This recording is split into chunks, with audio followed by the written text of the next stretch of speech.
Hello, I am back. So today we're going to be working on the self-balancing robot, this guy. So it's been a while. We've been bouncing between projects. We've been doing robot hands, robot arms, and we kind of like forgot about the self-balancing guy for a reason, right? Because, let's see, let's pull this up. I have a new website, by the way, consolibuilds.com. All my projects here, self-balancing robot, right? So this guy, we built this guy. This one actually was from scratch. So everything from scratch, picking all the boards, doing all the wiring, cutting all the stuff, 3D printing it, assembling it, everything from scratch. I think the primary goal was to build a very simple robot and get it to self-balance itself with a PID controller, and that was very, very easy to do with LLMs. Essentially to code a controller and then a few minutes to like draw an error yourself through the values to something that holds itself. It was extremely easy to do, and yeah, I think we reached the goal too fast, so it's kind of like lost. It was like, okay, what now? But yeah, so it's like there's a bunch of videos here. I guess we made 3 videos and then 1 balancing weights. But yeah, let me start a new slide. Start here. So there's a bunch of other things to do here, right? So I'll write the date here, 2026. Next steps. I guess what do we have? PD controller, no I. Robot can self-balance itself, does nothing else other than balance. Next steps. So these are there's I think at least 3 different things. 3 things we can do next. Number one or number 2, unclear how you want to do about it, but right now the robot. By the way, going on a tangent here, but I have a new microphone. I was so traumatized from that last video where I didn't have audio that I was like, I'm gonna get a proper microphone. So hopefully you can hear me a lot better. So let me know what you think. There's a bunch of things we can tune. I think it makes sense to invest in production quality here. But anyways, I was saying 3 things we can do next in no specific order. Number 1, robot balances itself right now. It stays upright, but I also have a light. There is basically no. Sorry, no window. There's basically no user input, right? So all it does is it wants to balance and not move. It just stay upright. But user input, control input for the robot.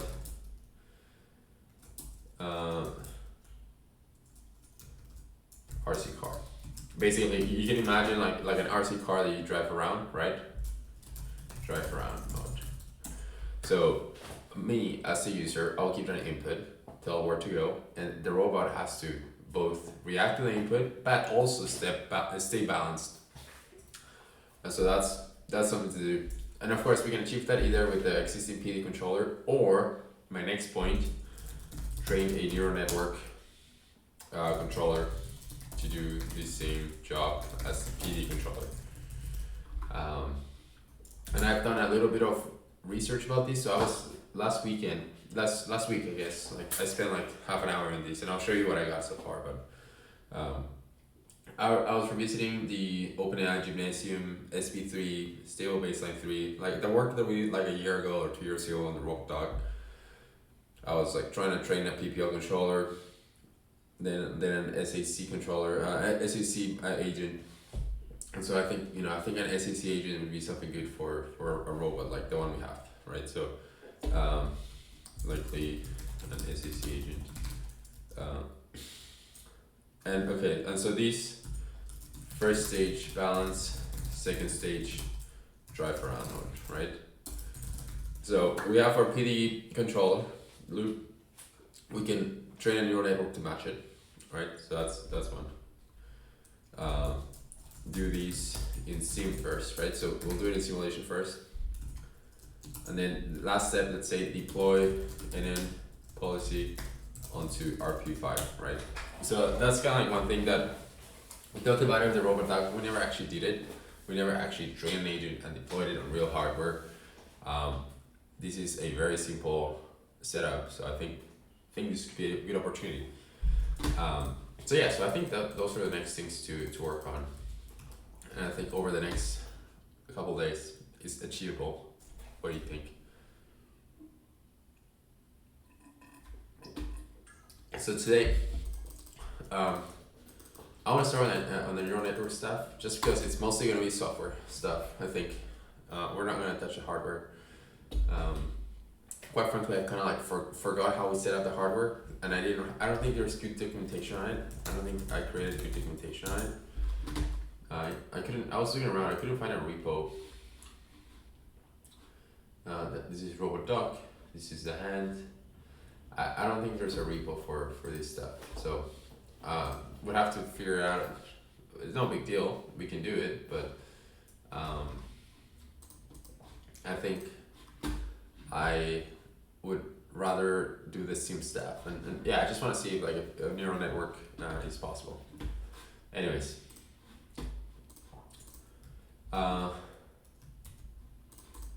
yeah. So let me delete everything except. So this is our goal. Our goal for today.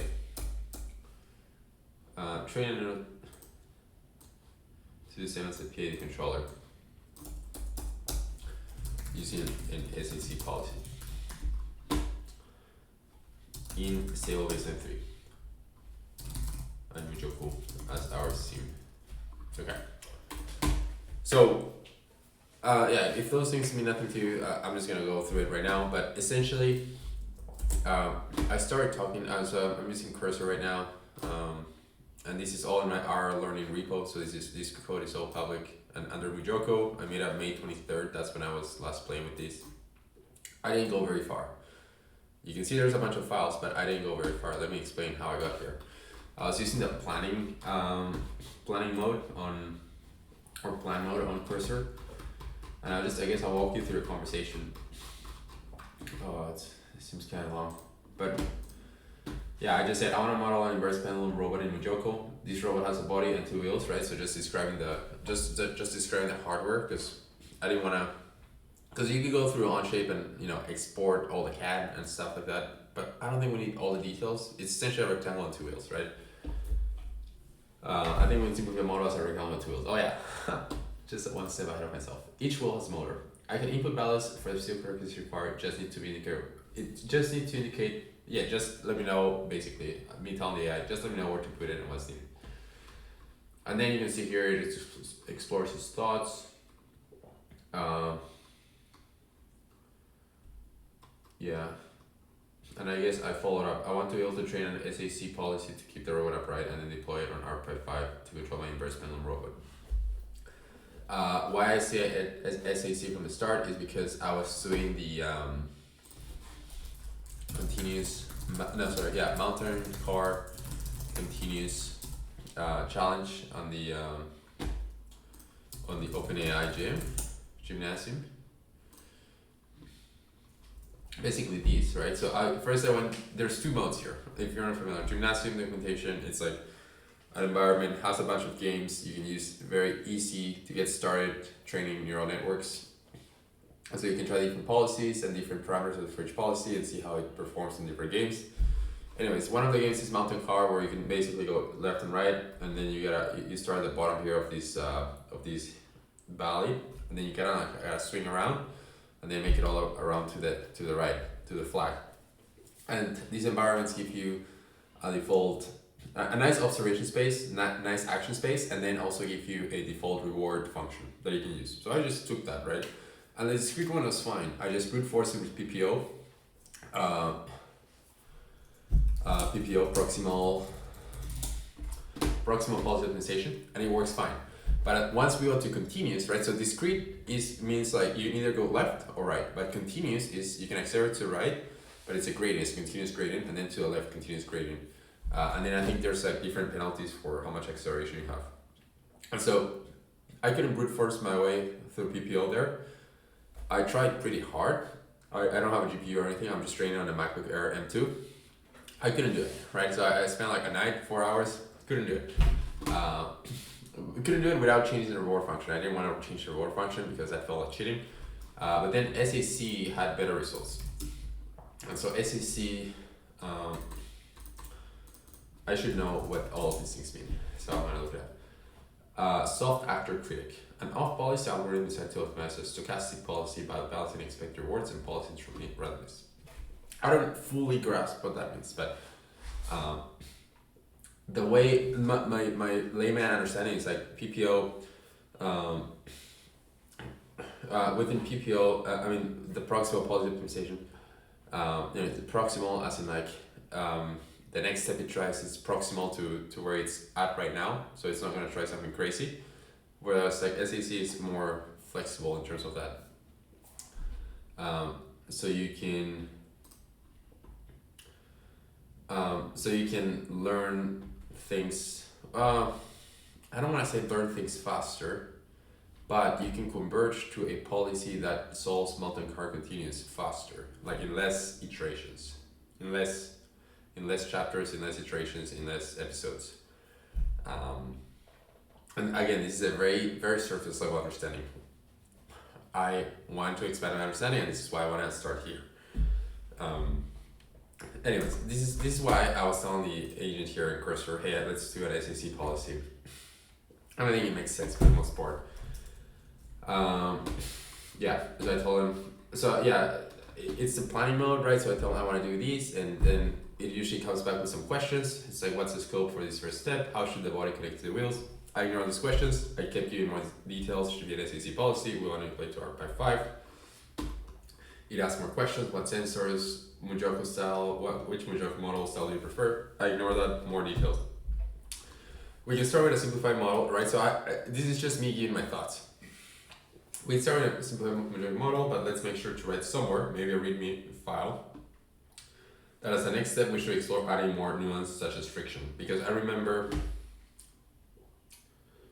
at some point the AI was asking me about friction. And so I told him to add on a README file, and I did here. Here's a README file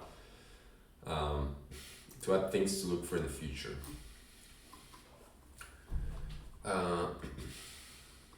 I actually never saw the README file. But it says here, future work, beam is simplified. Next steps after SSC trains, friction, motor dynamics, a lot of other things to look at for sensor noise. These are things, great points. This is not my input. We're gonna keep going through the conversation. All right.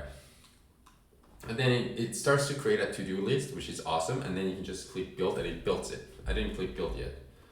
I also said for IMU sensing, we have an Adafruit, so I just went and copied the exact same model. Actually, give me 1 second. My dad just texted me. Give me 1 second.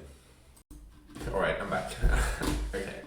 Yeah, so here I was just telling them, okay, the exact name of the sensor that we're using. Instead of just saying like, oh, I'm using an IMU, 6 degrees of freedom IMU with a gyro, I gave them the exact same name because the agent is so capable that it can search documentation, right? Ideally, I think I should gather all the data sheets for the sensor and put them in the repo so we can reference them directly. But yeah, I just find that it helps to be as detailed as possible as to what hardware we're dealing with. And so I gave them that, and you can see that it changed its plan. I don't exactly know how planning mode works. First time using planning mode, so this is why I'm a little, I guess, excited by how, I just find it really cool how it plans things. You can see here it has some plan MD files where it seems to be doing its work, and it's updated that based on the sensors I gave it. You can see here it updated the implementation plan. And then I said the approach should be to first train simulation. We're not touching the robot for now. Can always add notes of things to track when deploying to a robot later, right? Now, why did I say that?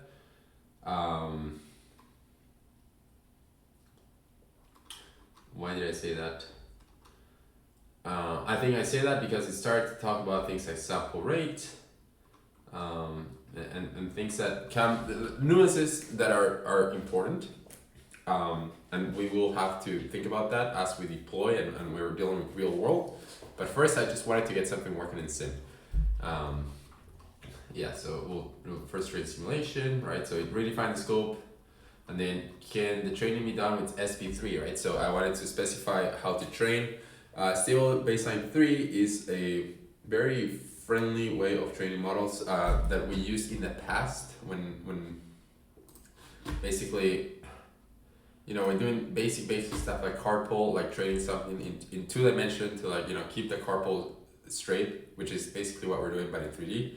I used stable baseline. It was very easy to either stable baseline 3, like stable baseline 3, this one, or even a neat algorithm. Neat is even easier. Stable baseline gives some more options, different policies to try. So I was given directions of things that I am a little bit more familiar with. So I wanted to, I wanted to get to a place where it's not just the AI doing everything for me, but I actually understand what's going on, right? Because you need to really understand what's going on to, first of all, just because as an engineer, you should be curious of how things work. That's I feel like that at an essence is what being engineering is about. But also, if anything goes wrong, if you understand personally how things work, it will make things easier. So again, I told him we didn't use baseline, and it updated its plan. And then I mentioned for the reward function, one concern is the motor's overheating. And then I based this off the reward function for continuous car. If we look at reward,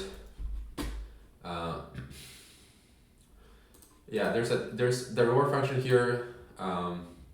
Penalizes taking large actions of large magnitude, right? So my interpretation of that was like it penalizes saying like, oh, let's run the motors at full acceleration. And I thought that's a good point, especially with these like super cheap DC motors we have here. That's the cheapest DC motors. If you're constantly jerking them full acceleration, you're gonna strip the plastic gears. So that's where that came from. So I just keep giving it like details of how I want the implementation. And then I also wanted to add a note that, hey, like for the sim, I already trained a PID controller. So to validate that our simulation is actually simulating reality, sort of like accurately, we could first get our sim running and then run our PID controller on the sim and then see how that handles. And so I did that, and it's like good. Okay, and then I said go ahead and implement. And when I said that, that's when it started to create all of these files here. So pretty cool.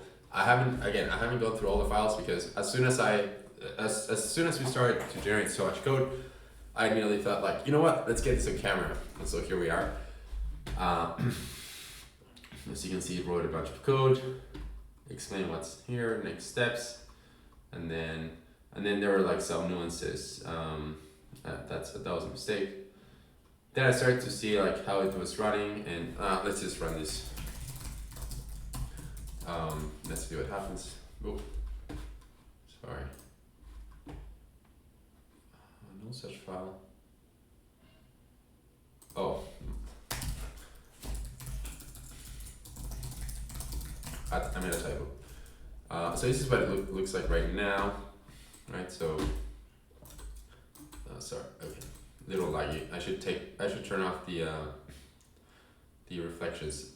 But yeah, the first time I ran these, the wheels were going through the ground. So we had some back and forth with like, oh, make sure the wheels are not running through the ground. But I mean, I would say this is a somewhat accurate representation of what a robot looks like. Of course, I didn't give any dimensions of anything of what the actual robot looks like, but this is effectively what we're modeling here, right? So today we can give them some dimensions, make it seem more closely to what we're modeling in real life here. So wheels run through the ground. Oh, and then there was a thing where like it would restart as soon as the robot tilted too much. So I told him not to do that. And then I asked him how to move the camera and stuff like that. It's very basic stuff. So we're really only getting started now. Okay. So I think the first step we're gonna do is we're gonna ask it first to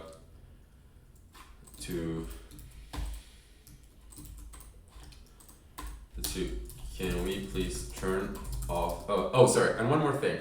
I also now have a shortcut on my mouse to enable dictation. So instead of typing, I'm just gonna dictate to cursor. I clicked the wrong button. I clicked the lock the screen button. Let's see if this works. As a first step, can we please turn off reflections in MuJoCo?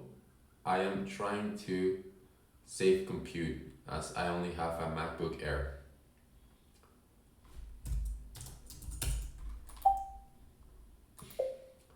Also, can you instruct me which file to modify and input my robot physical characteristics such as dimensions and mass?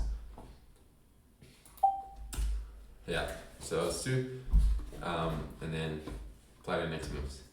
All right, so while it does that, I wanna open OnShape, which is where the cat or our robot lives. And I'll take some measurements, make sure, oh, that's pretty cool.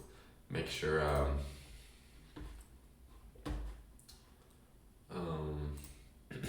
make sure, yeah, I just want to start to get to a place where the simulation actually matches the actual hardware in terms of dimensions and stuff like that.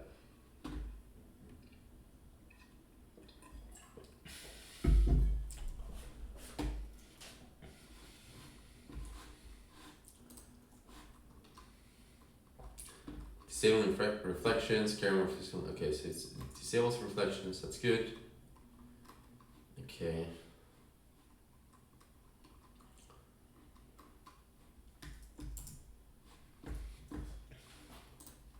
This is our cat, and you can see my computer is lagging terribly because the camera is not responding on the stream. Even though you have audio, the camera is not really responding. Memory, we're not maxed out. It's CPU that I think we're maxing out. This is mostly compute poor at the moment. Don't do this, don't care. Okay. And then, okay, physical parameters. Robot parameters by, right? So we're gonna go to robot parameters by here.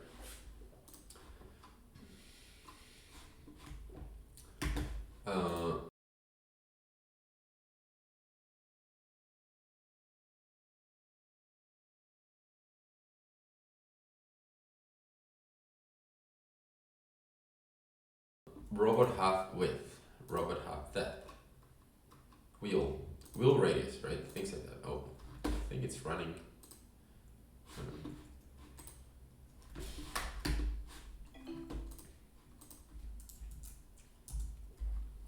All right, let's see what it does. So let's rerun that.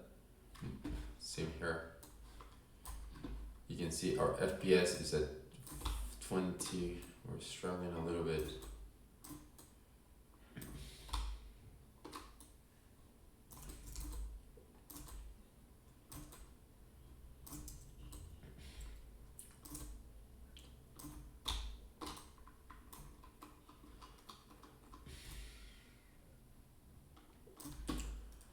Okay. All right. So that looks good. All right, so the first thing here is the mass, right? Things like mass, right? So for mass, I already have the robot assembled and I don't want to disassemble it. So I'm gonna take some mass measurements using my foot scale. Okay, so I'm gonna write it down here just for future documentation. Total mass with battery. So I'm gonna measure the entire robot.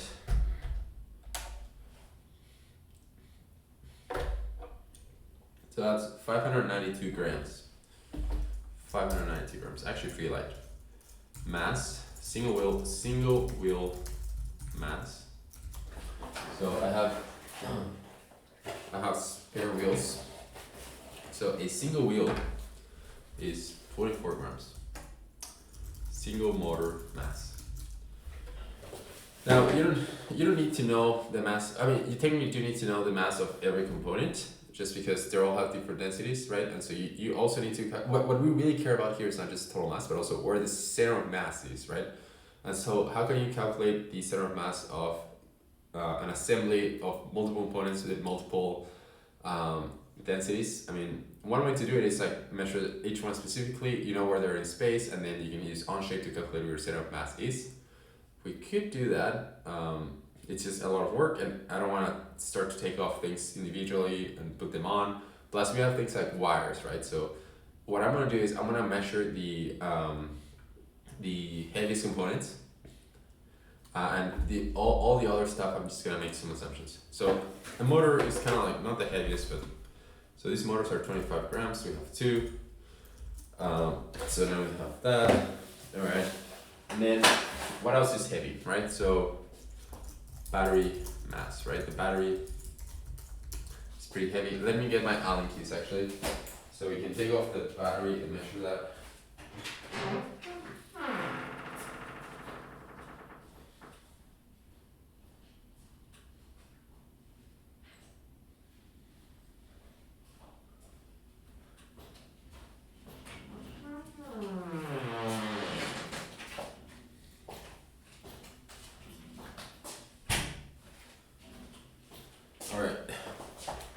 Allen key. I think there's basically 4 screws holding the battery in place.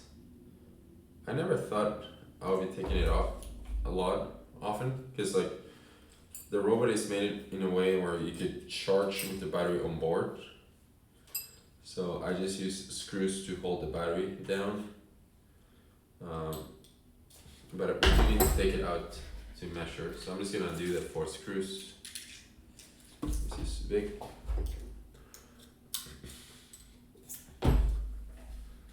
Just gonna undo 4 screws here.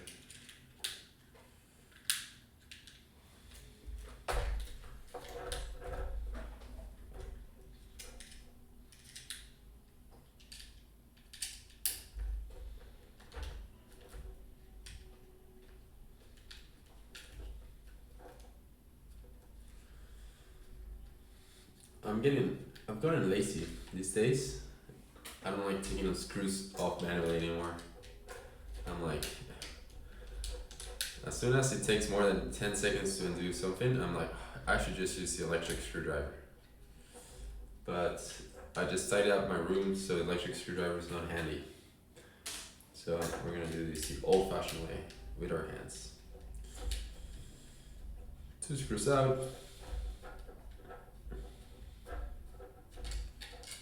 3 screws out.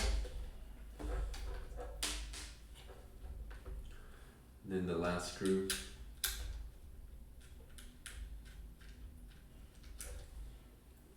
Last screw out. And so we take off the battery, right? So I don't know if you guys remember, the battery here, and now we're gonna weight the battery. Our battery is 176 grams, right? So you can see, of course, it's 170 grams, the heaviest subcomponent most likely, right? Single motor mass, 2 motor mass. 2 motor mass is 50 grams. 2 wheel mass is 48 grams, right?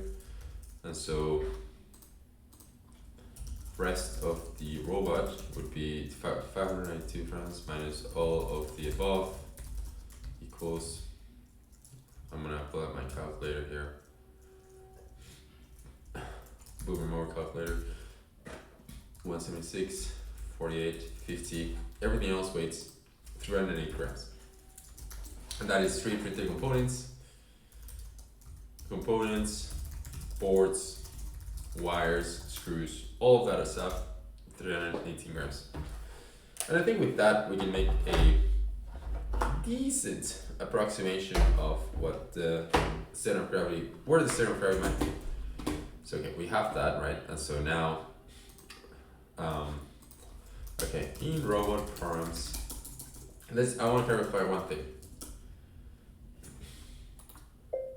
In the robot parameters pi file, should I assume that the wheel mass unit is grams and the wheel base and all other dimension units are millimeters? So I'm just gonna ask that. Okay, and so while it does that, The other thing we need to know is things like wheel radius, right? So what is the radius for a wheel? Of course, I could measure real wheels, but I'm just gonna take it from our CAD file here. Maybe. And see if it's an easy thing to measure. Well, I have not used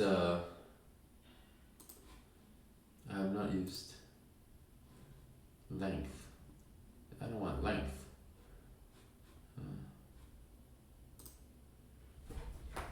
I have not used Onshape in a while. I'm using Katia at work, so let's see. So I'm gonna take the length here, diameter 63 millimeters diameter wheels. Okay, I'm gonna write that down. I'm gonna run that up to 64. Wheel diameter is around 64 millimeters. Converting mass. Okay, important. Okay, no, everything's okay. So that's good to know. So I want to say the wheel diameter is 64 millimeters. The wheel mass is, and of course, just the wheel mass, not the motor. The wheel mass is 24 grams.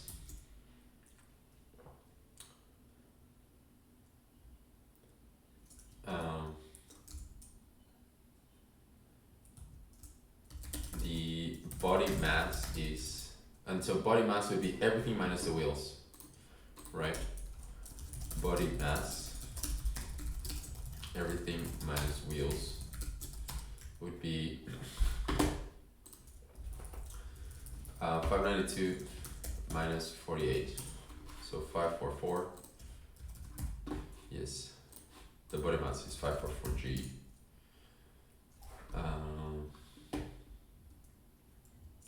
Okay, and then overall dimensions.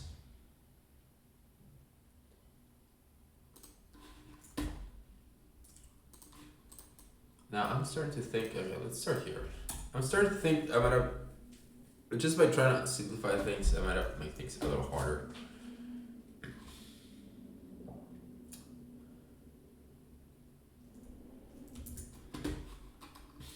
Anyways, so let's like continue our approximation here, right? So our full width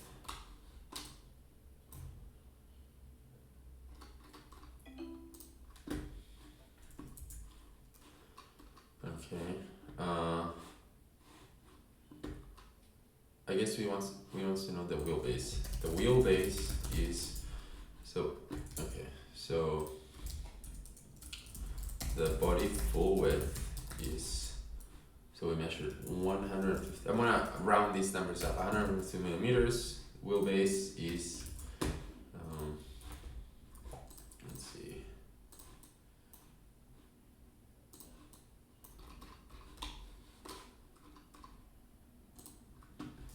$160 millimeters. What else does it want to know? Wheelbase, yes. Wheel mass. Wheel half width. The wheel width. Okay, so the wheel width. Let's see. We're gonna approximate these things. Again, this is an approximation. We could also be exporting the CAD. The wheel width is 25 millimeters.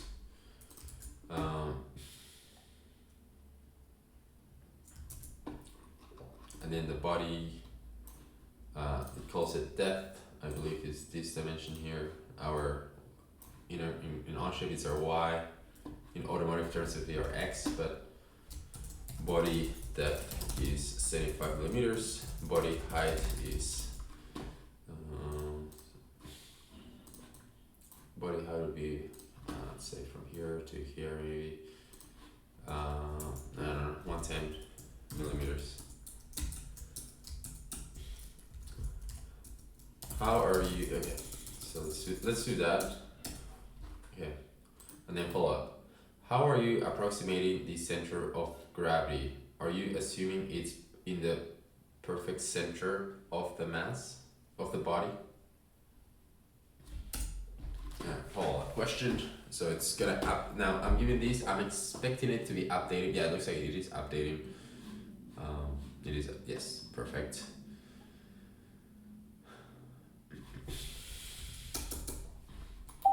Okay. So if we rerun these, actually let me save first, right?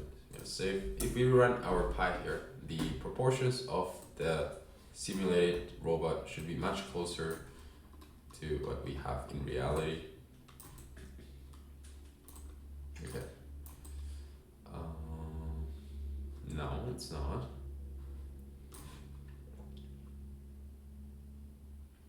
Why is it not? Let's see. Wheel depth. Sorry, body depth. Okay, what did I say here? I say body depth is 75 millimeters. But then I say body full width is 152.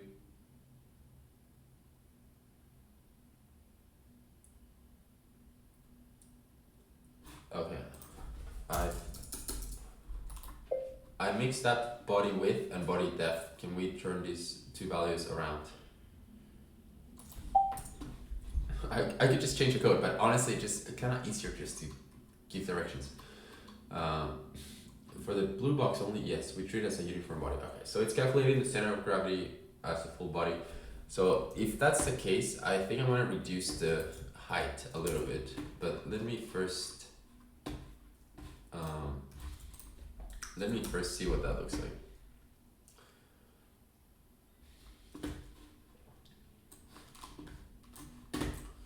Yeah, so now that looks a little closer to what we have.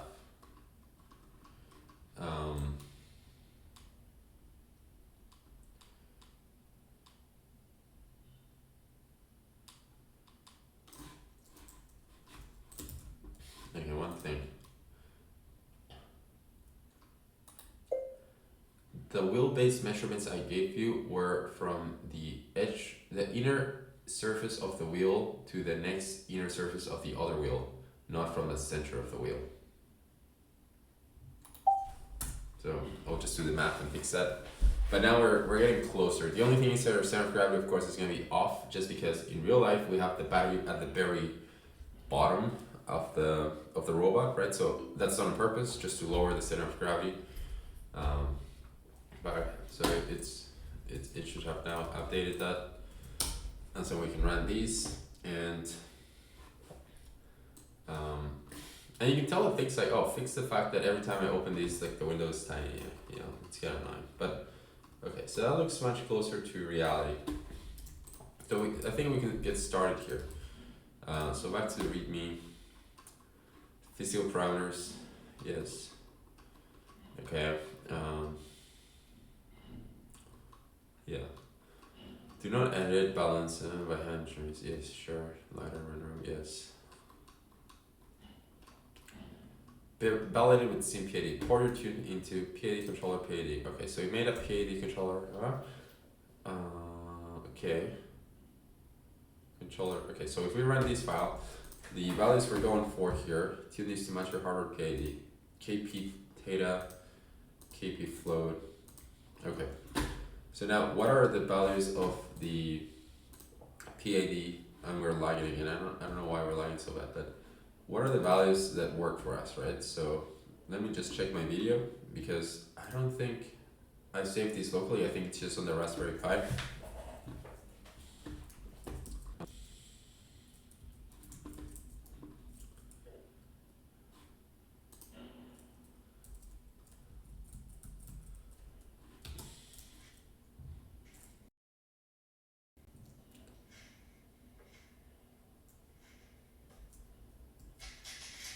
Okay, so KD 0.4, it's too much, too high. Jerkiness we don't want.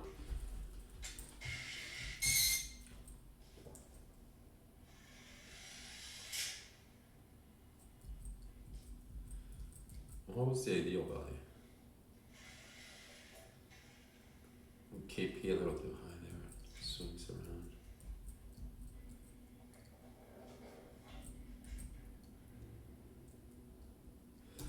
Let's start with KP 3.8 and KD. Okay. for my PID controller, the values I had were KP 3.8, KI 0, and KD 0.2.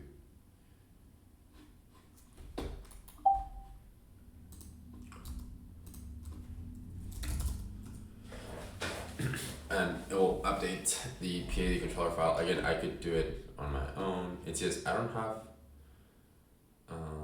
I guess I can differentiate between KP theta and KPX.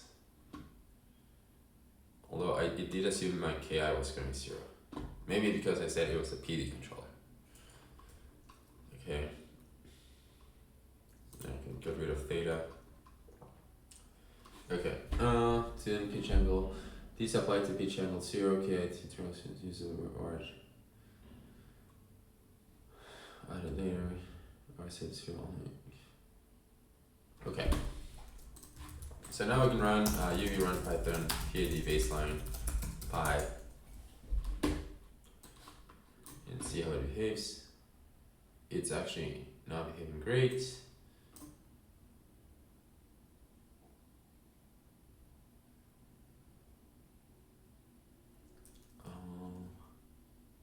It actually looks terrible. Okay, so why does it look terrible, right? So it could be that the center of gravity is indeed off as expected. So we could do robot parameters and we can change the robot height. Let's change the body height to be 70 millimeters instead, period. This is to make up for the fact that the robot actually has the battery at the bottom, so if we're calculating the center of gravity to be at the center of the body mass, then this is going to be biased towards a higher center of gravity. Okay, so now it's going to do that.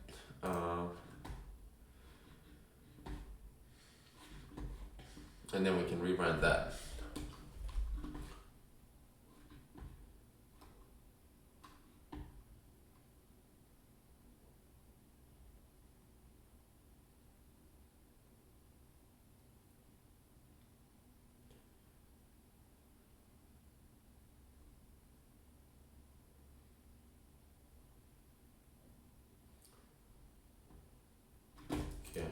It thought a lot about it. I would say, looking at how it was thinking, I was like thinking of different approaches. I think it was basically modeling the battery separately.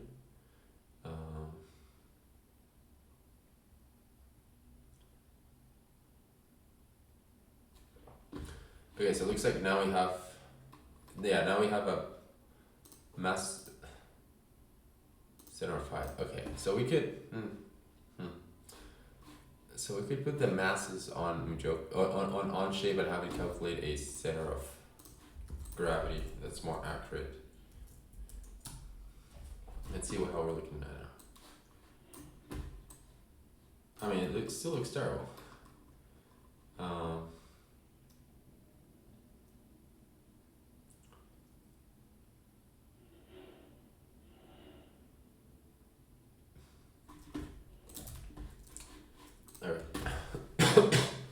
PID controller. Okay, so 3.8, 0.2, what's what we had?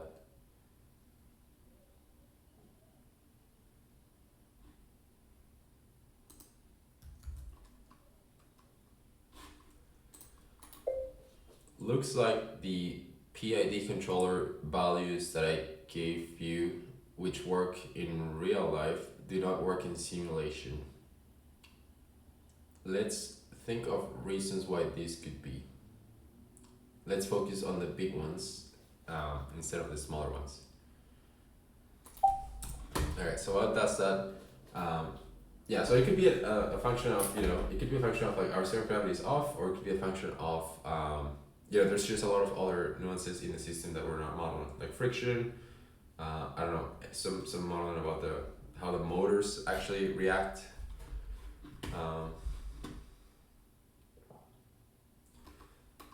Okay, it says your real PIDs are closed loop. Yes, the suit is run in a different time with different units and per se. Okay. The sim is not two wheels on the ground, it's a cart on a slide rail was hinged like a with a half the maps of equipment.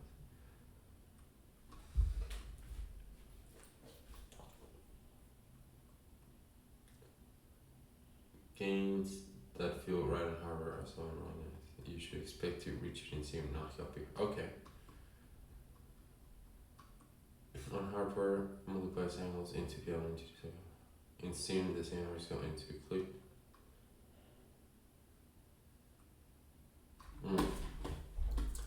So now it's talking about what's the maximum force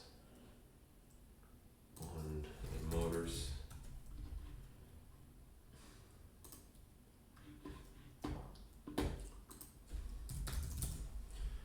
So it looks like maybe it would be helpful to know how much torque the motors are putting out. I don't expect there to be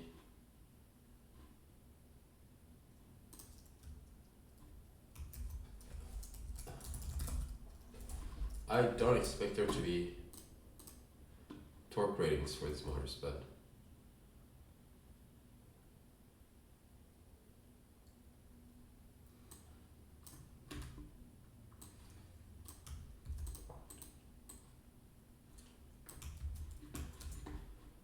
okay. So the motor parameters I have are as follow.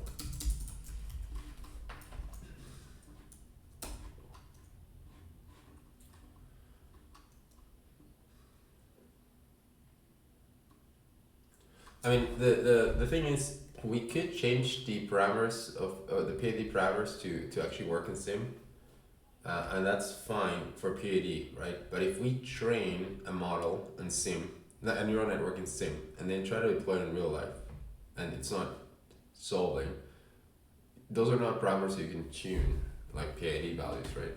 So sim step is fixed with zero, like real loop has right.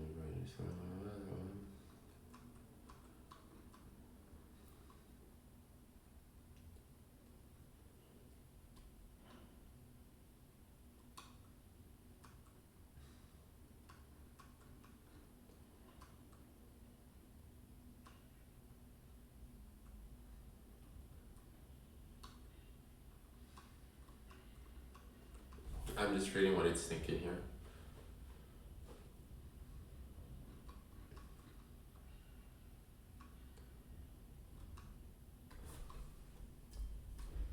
See, okay, it didn't.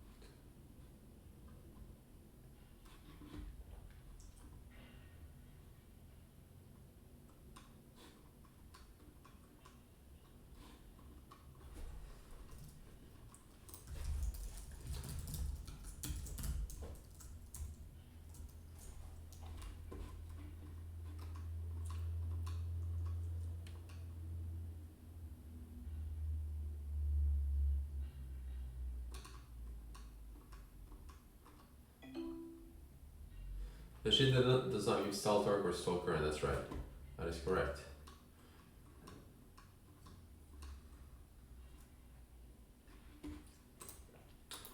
It is true that we could retune the KP KD in sim after the limits change, but later on, when we train a neural network in sim, we cannot just tune the neural network when deploying it in real life to work with real life conditions, correct?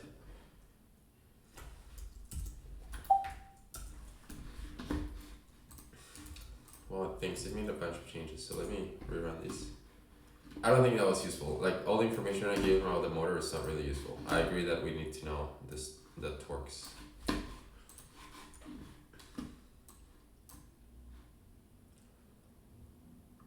I mean, it's a little better in terms of it's not immediately failing, but this is not how the robot actually behaves.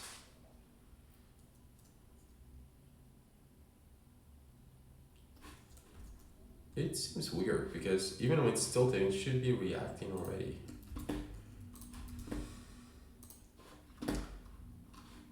Let's see. Let's try to understand how this is working. Right. So oh, we don't have KP theta. So KPX. Where is KPX? Yes, KP times X.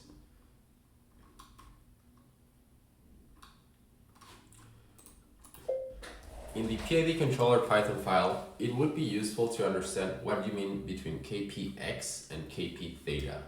What is the difference between these two?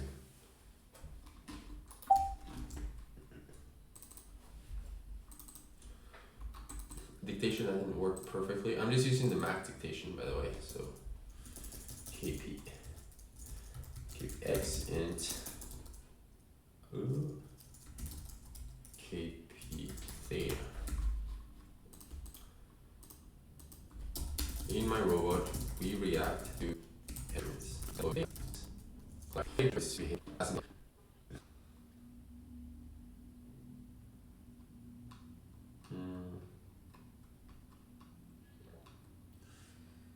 what people actually do, improve the sim, yes, that's what I'm trying to do. Domain randomization during training, that is true.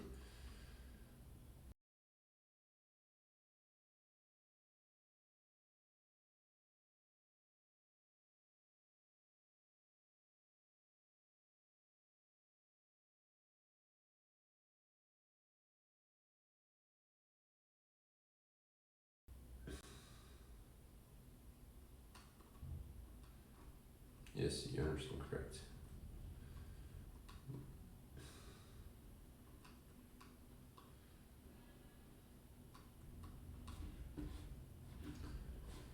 Okay. Okay. So it's saying that it's doing it right. But what I'm seeing is, for some reason, I always struggle to drag windows. Okay. See, like, as it's tilting, it's not reacting.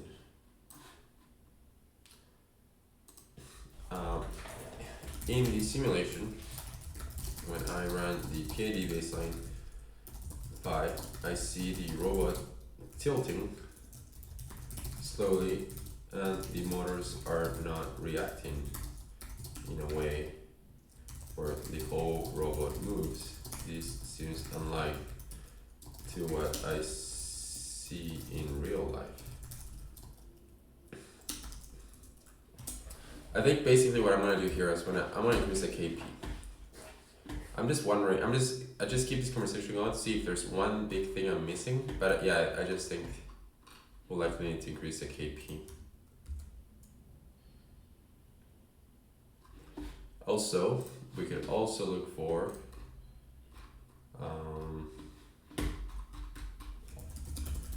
I don't know if someone has TT motor 148. There's an Adafruit page. Adafruit might have some actual torque stuff. Stall torque. I found stall torque for the motors.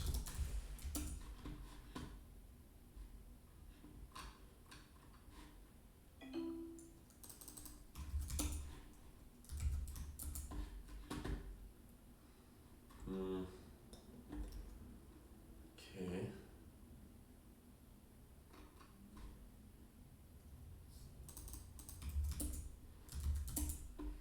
I'm just throwing motor information at it.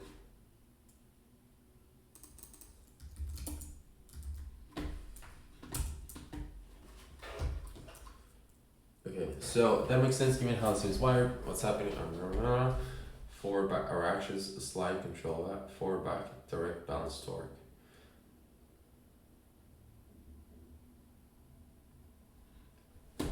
Okay, so maybe something else I should say is in our robot we give the motors speed commands, not torque commands.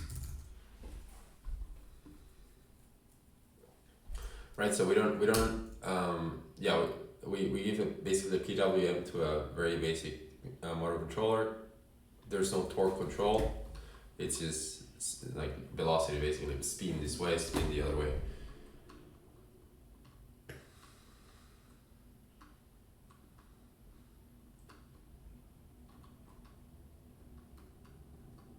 Okay. All right. So we have that. And then yeah, the other thing we do is we could start to assign mass to a bunch of things like batteries and stuff like that.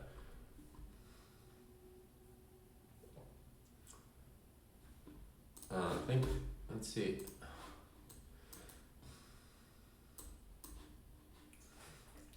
I think things were moving around. Yeah, things were moving around. Okay, so, okay, so we could assign mass to the heavy components, motors, batteries, and then ignore all the boards and just assign mass to the chassis and find a center of gravity that way.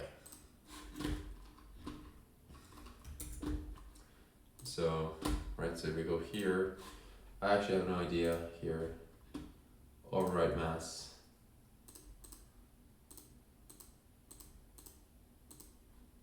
I seem to not be able to override mass.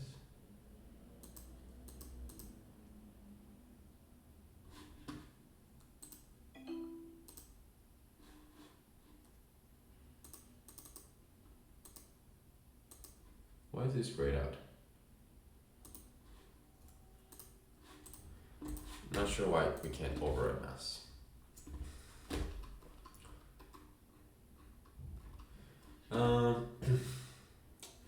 You send a speed spin, but the more super is torque generally try to hit speed. What we do right on same in our MuJoCo, the policy outputs, we need to fit it to actuators.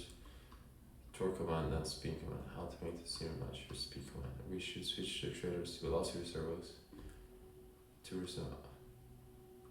Speed control of the card only. Use a velocity actuator on the slide joint. The controller outputs a desired for speed. Balance of it, so in the base, more like a real balancer. Option B is speed control of slide plus hinge. Keep velocity but make velocity service.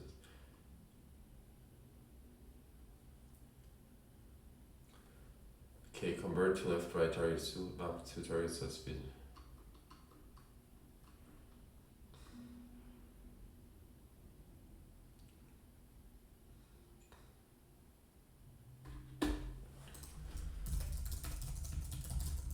Okay, so I thought this would be very easy, but looks like, yeah, basically modeling the only speed controls on the motors might be not as straightforward as I thought. Speed control currently. Tolerate railroad using a speed set point, but the motor supervises torque internally. Yes, to try to, yes. What we're doing in our current simulation, the policy outputs action -1 to 1, and we feed that into MuJoCo actuators as a force torque control.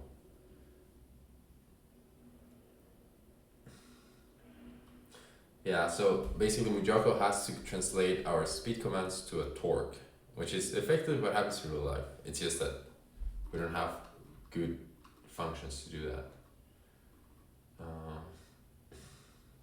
And then actually to a slide velocity servo. Slide velocity servo. MuJoCo slide velocity servo. I don't know why the computer is lagging so badly. We don't seem to be out of CPU. Are we out of memory? We're not out of memory.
Okay, it seems like, I mean,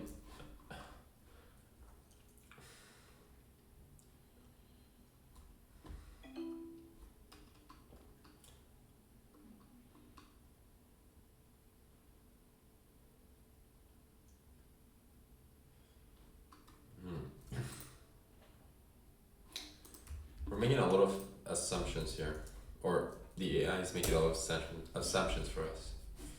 Seems like this is not as simple as I thought.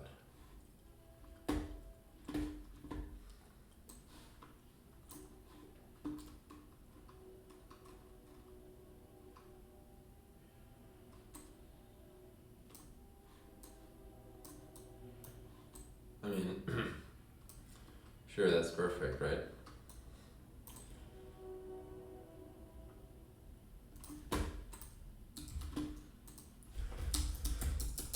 Can we make it?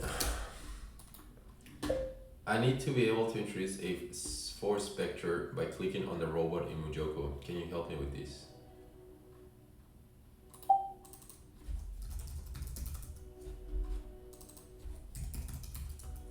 I want to be able to click on the robot and like basically push it one way to see how it reacts. Because like, of course, if it is all theoretical and we're starting perfectly already vertical, sure, you could say it's in equilibrium.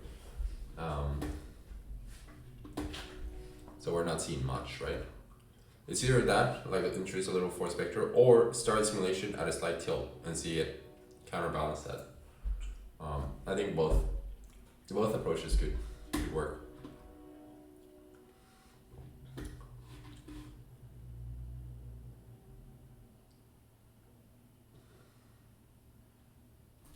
I know that in the past in the RoboDoc we were able to have force vectors just by clicking on things. So yeah, and then at the same time it looks like people have been talking about these.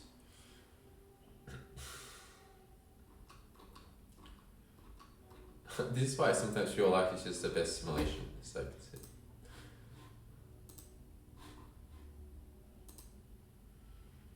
but again, there's value in getting the simulation right if we're gonna then train a neural network for these.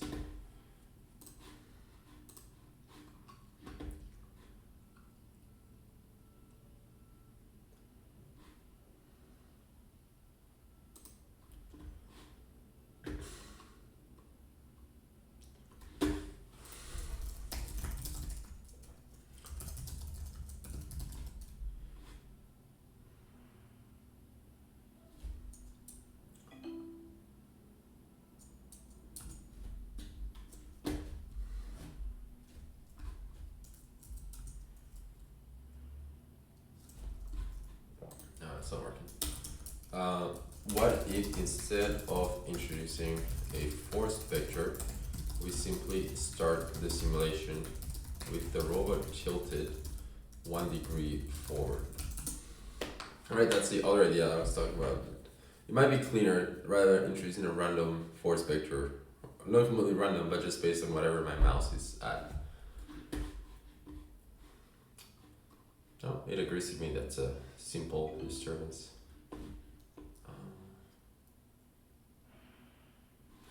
Okay, so let's do baseline tilt 0.01745. Can we do the tilt for the PID sim?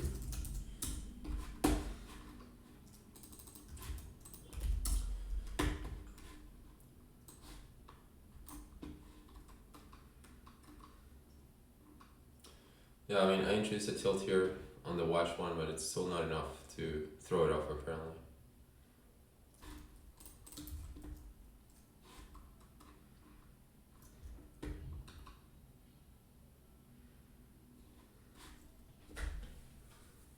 I mean, it is great it's great how fast we can move and iterate.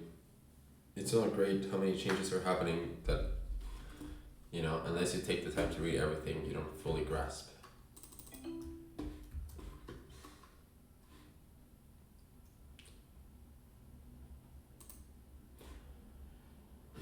Tilt rod works in both traffic. What's a compare mode? What is compare mode?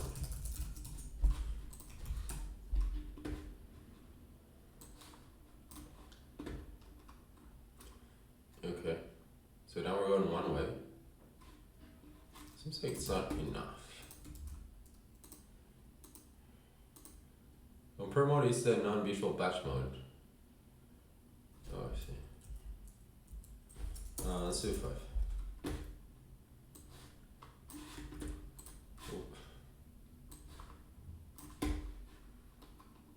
Okay, so see now we start at 5 and we're just simply sliding.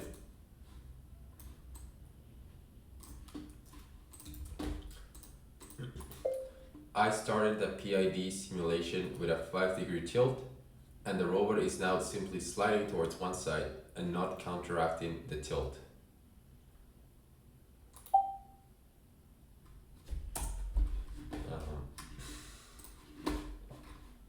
MuJoCo modeling speed control servo.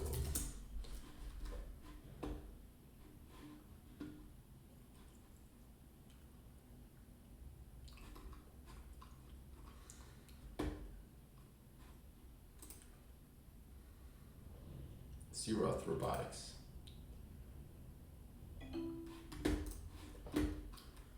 Okay, the sign is flipped. If the controller drives the car the wrong way, the road will just be. Okay, pay the controller.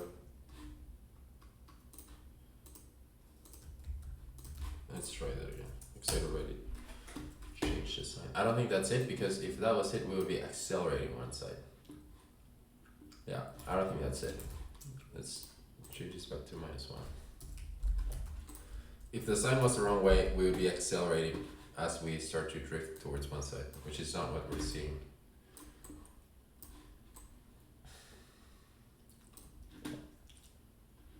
Yeah, okay. Not enough authority.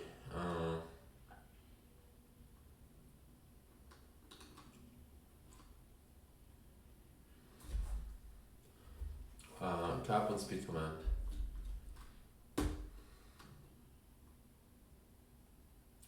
Slide KP. You know what? I think I'm just gonna increase KP, right? So throughput in the real robot. So let's do, let's do like 10, right?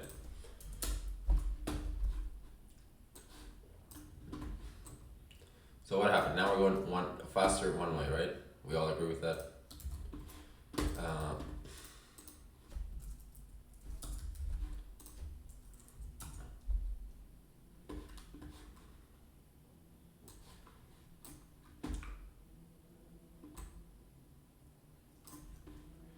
Okay, not really. It is weird. I wonder. Okay, I'm gonna do something silly here.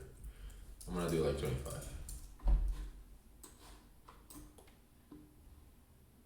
Let's see. Yeah, do you think we should spend some time? I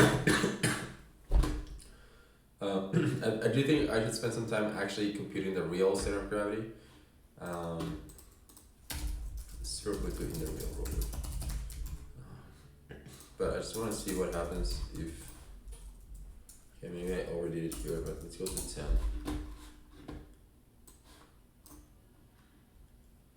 Yeah, so even as I increase KP and KD, it just doesn't counteract, which makes me wonder if it's being modeled the right way, like if our interfaces between motor and body are the right way. The body should be able to rotate independently of the wheels. That is to say that if the wheels are not moving, the body could still tilt and hit the ground. I want to make sure we are modeling these correctly. Yeah, just by looking at how the robot is failing, it looks like maybe some of our interfaces are not modeled correctly, because it looks like the motor and the body are fixed, right? So the body cannot. Well, actually, that's not true. That's not true. Because then when the wheels move, the body will clash. But let's just check that. Let's see what it says. This is getting tricky. It's getting hairy.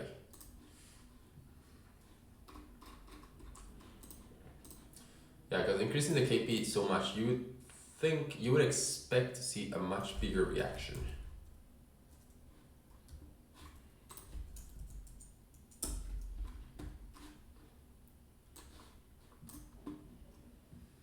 But you don't. Where are you going, Doug? Where are you going? Yes, and you were right to call this out. We were not on that correctly before I was wrong. Previously, the wheel drums were inside the chassis body, so whenever the chassis pitch tilted, the wheels pitch with it. Yes. Okay. Okay. So maybe my observation was correct.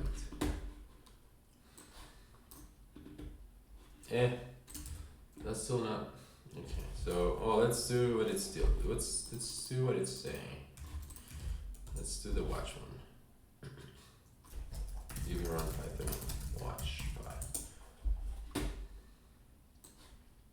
Oh.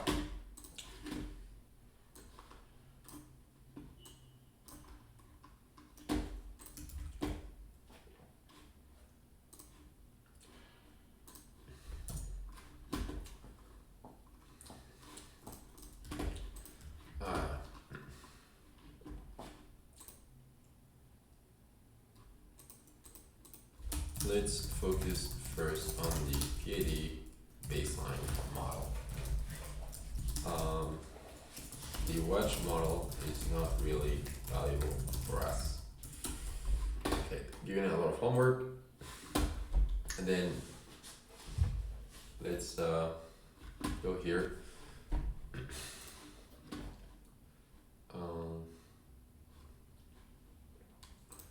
I think what I can do here is I can duplicate this model. Actually, I think there's multiple ways of duplicating it. Duplicate the assembly.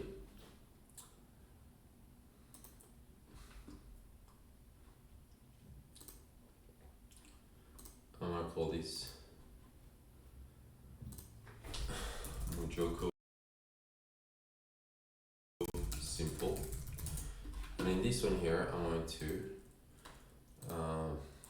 we're gonna get rid of the Raspberry Pi, so we don't need the Raspberry Pi. We're gonna get rid of the DC, we're gonna get rid of the IMU, get rid of that, gonna keep rid of that, keep the wheels, keep the battery, keep the chassis, okay, we exit, okay. Right, so these are the main components. Actually, let's see what had happened here.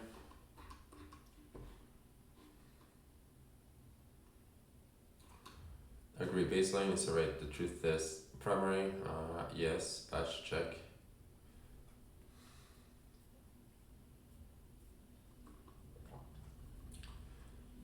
Okay, right now option 8 makes action forward speed set for an average of left and right. That means that PID must correct tilt by commanding forward speed, which matches your speed command hardware better than torque control. I don't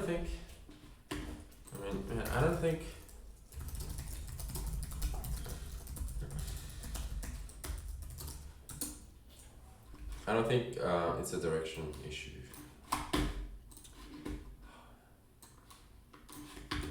I don't know why I struggle so much with dropping things. Where is it? Restart?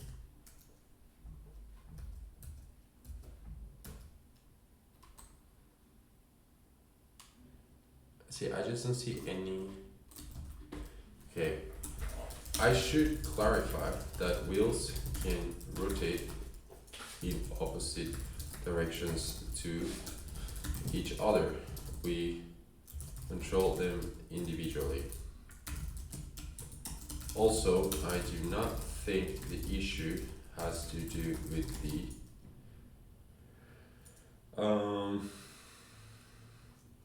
correct sign of the speed command. If the sign was wrong, as the robot starts to go one way, I would expect it to start accelerating as the PAD starts to compensate for its actions not correcting the tilt. Okay, so I have two ideas here, right? One, we can fix the center of mass, see if that helps. I don't think that's gonna help based on like the fact that I already changed the KP values and it's still not behaving the right way in simulations. Two, I could extract the code from the Raspberry Pi so it knows exactly how, let me check if the battery's charged, but we could extract the values from the Raspberry Pi so it knows exactly how the logic works in case I'm not describing it correctly.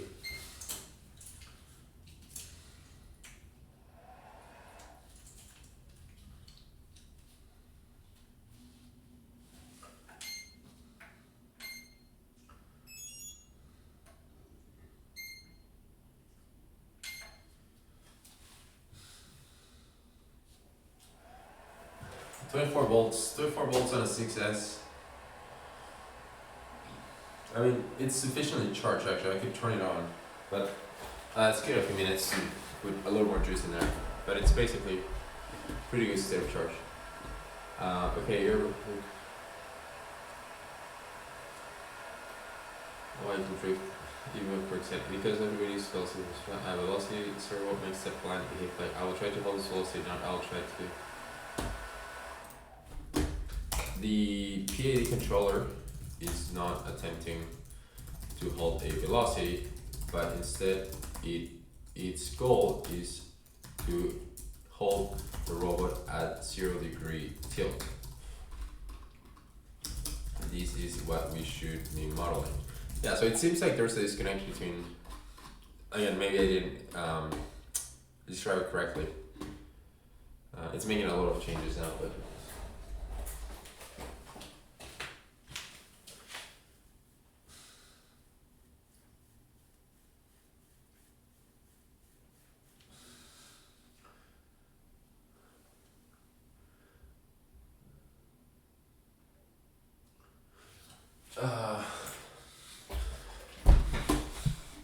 you see moments like this, I'm like, oh, why am I recording this again? I just look dumb, or I just look unprofessional on camera. Alright, let me try this one more time. If not, then we do all the other two things instead. Alright, let's run around this. Okay, this window resizing thing is making me lose my mind. Still now. Can we make it so whenever I run any of the Python files and the MuJoCo window opens, it is larger? I find myself having to resize it constantly. Batteries fully charged.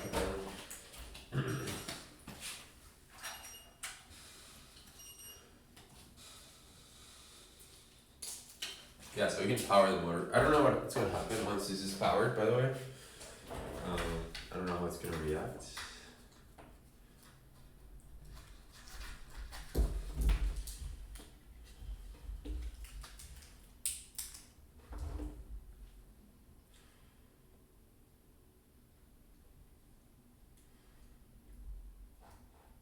Huh. So I powered it and it's not doing anything. Maybe one of the connections got messed up or something. Anyways, that's not a big deal. But now that's powered, it has stationed to the Raspberry Pi.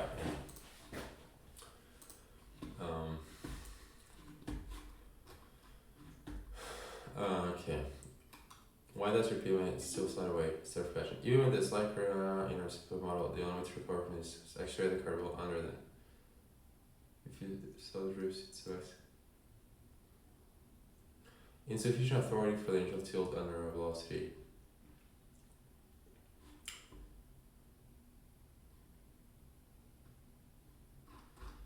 Okay, I have one more idea. While the sim runs, can we also print what the motors are being instructed to do in terms of speed, please, in the terminal. So I want to print the commands we're giving to the motors. Of course, this is in simulation, it's not the same. We all understand that. Okay, much better. Yeah, I don't. Something is very wrong here.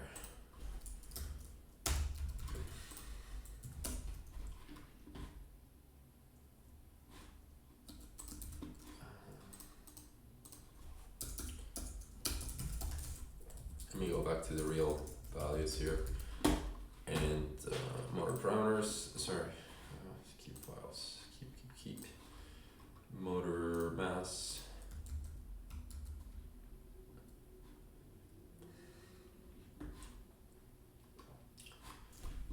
Okay. And I think we want a new window, and we wanna, I haven't done the SSH stuff in a while, so remote SSH to host, Raspberry local.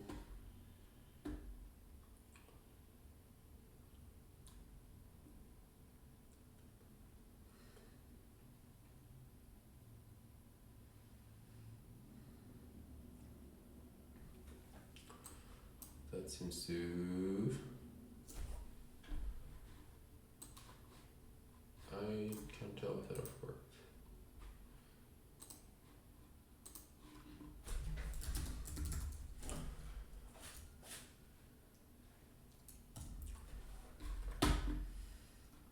No.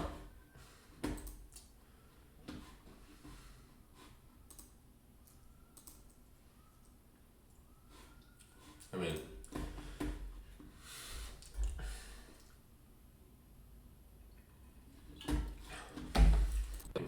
you can clearly see. Oh no, we were running it with the Raspberry Pi connected to a computer. Interesting. So maybe I need to maybe I need to connect the Raspberry Pi to my computer. Let me go grab a USB-C. I'll be right back. Oh wait, actually, you know what? You know what?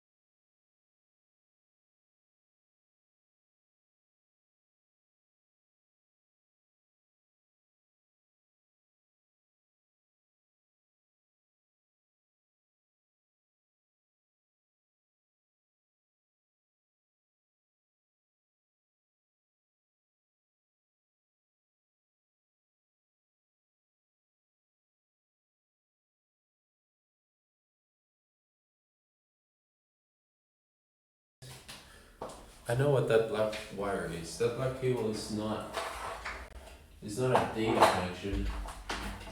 It's a power connection. Right? Yeah. Maybe. So let me give the Raspberry Pi independent power.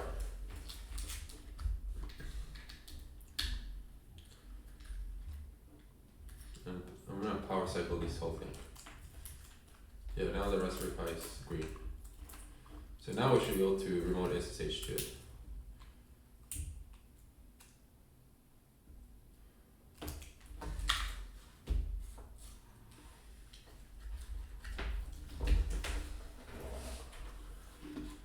Okay.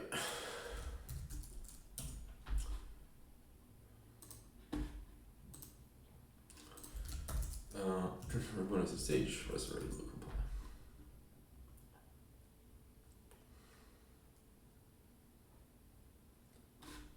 Let's make sure we're on the same.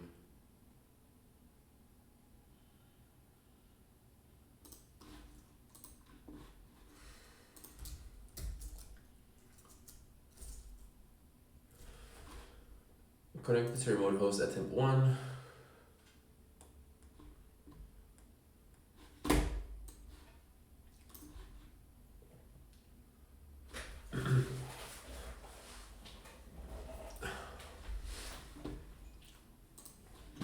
let's see what is going on here.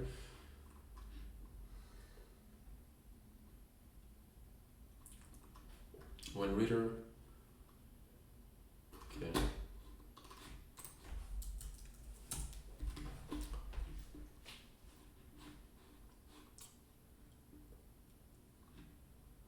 Alright, you can see here the speed controls. Okay, so now we know it's tilted one way, and you can see here, oh, you can't see it because my face is on the way. But let me move things around. But basically, you can basically this confirms that the motors are in fact trying to spin faster, and so now we have a authority issue. It looks like it. So my first reaction here would be, let's increase the KP to a giant value. So the motors are maxed out from the start. Yes, and it's still not enough authority. Okay. So another thing we can do here is okay.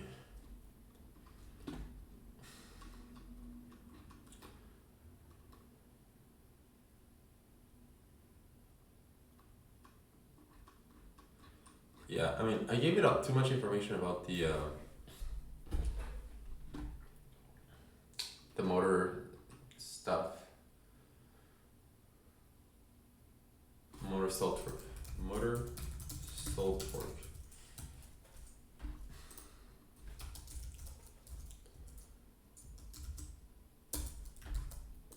I'm gonna increase the stall torque to 1. If we get more authority, does it behave properly? It doesn't.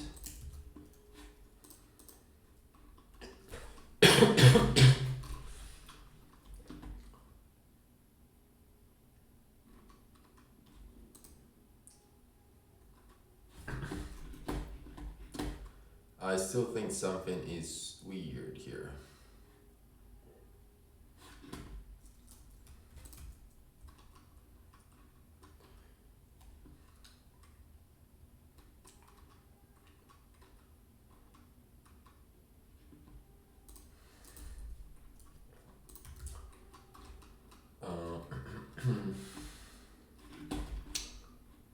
Did we connect to the Pi or no? Oh.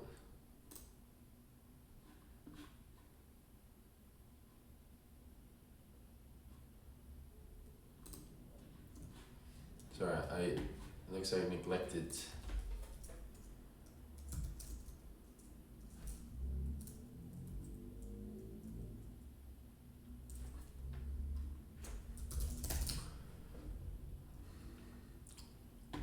Let's look at what's in the Raspberry Pi.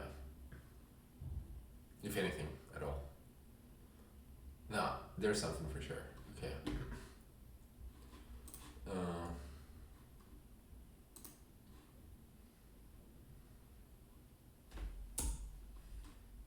No, my bad.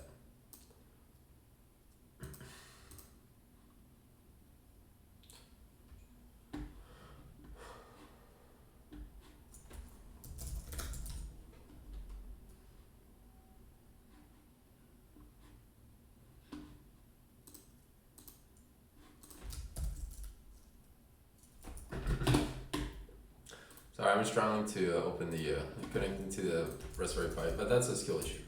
I think it's sorted. This should work.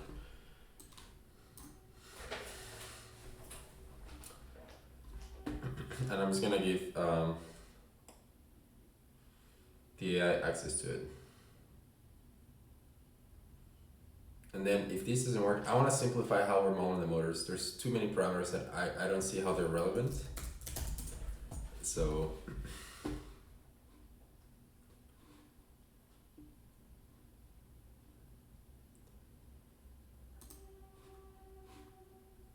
show local. Oh.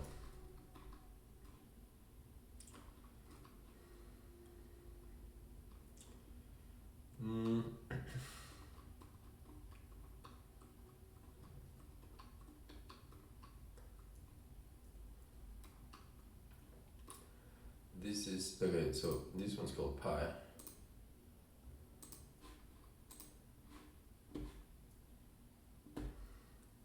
Maybe all this time I did have the Raspberry Pi stuff here. It's empty.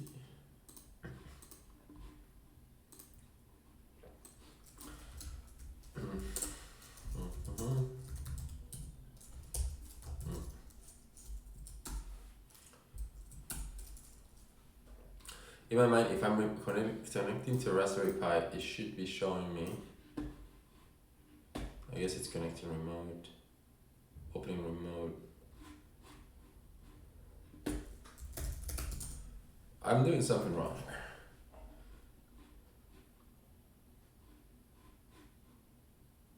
No folder opened. What? No. Robot. Oh yeah.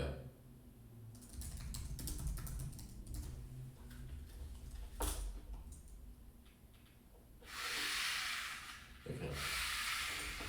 You can't see, but now the robot is moving, right? So we are able to. So now I remember how we were moving things. I just need to be able to.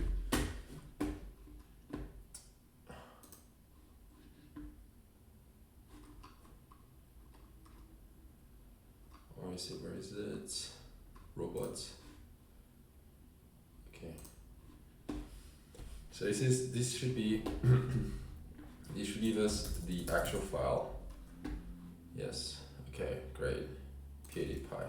Okay, so I'm gonna create a new file here, new file. Actual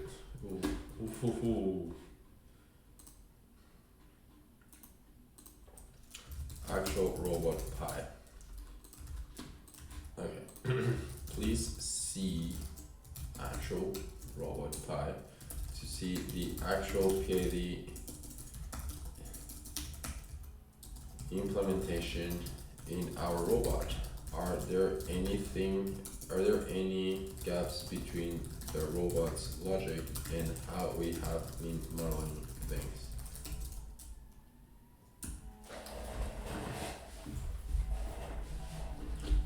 Raspberry Pi is really nice. I forgot how nice it's to like just remote SSH into things. This is just kind of like the messy side of robotics, I think.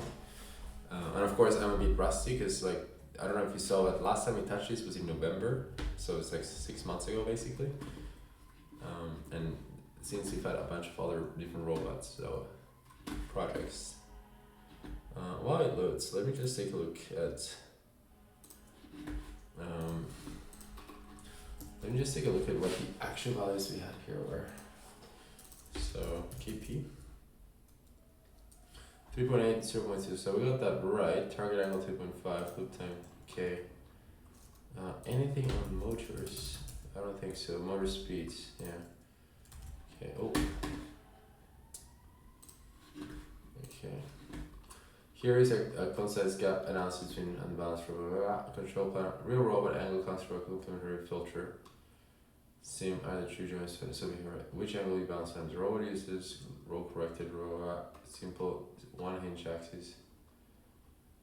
For a typical two-wheel robot, tipping away from the direction of travel is often rotation about the wheel axis, often mapped on the. You should confirm it in hardware that the discovery fit the PAD in the same physical. So if the image is written on the board, roll isn't going to be correct for PAD structure. So no target angle.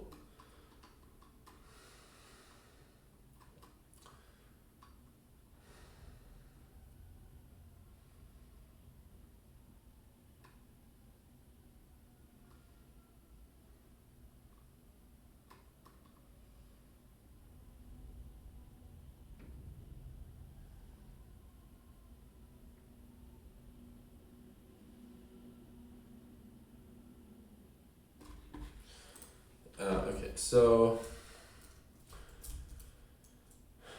I want to make sure we are reacting to the correct angle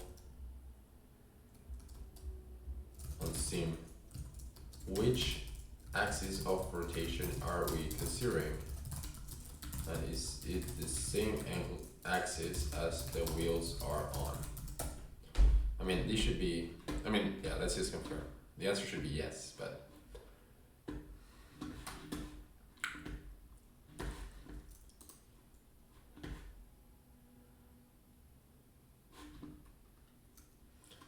travel on left and right.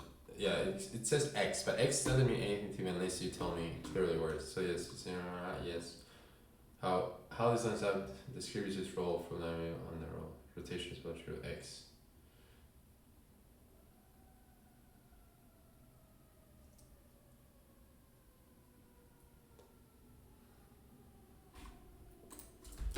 In the robot, the IMU board is not on the axis of the wheels. It is at the very top of the robot. Maybe that's why. Like where are we measuring the angle from?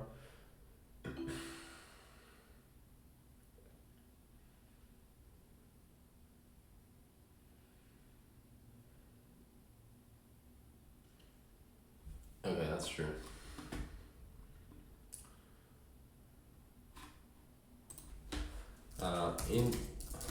When I run P baseline pi, I don't just want to print the motor speeds, but I also want to measure the angle of the robot we are measuring. Let's see what angle we're measuring. I just want to see if the angle is holding steady or if it's increasing.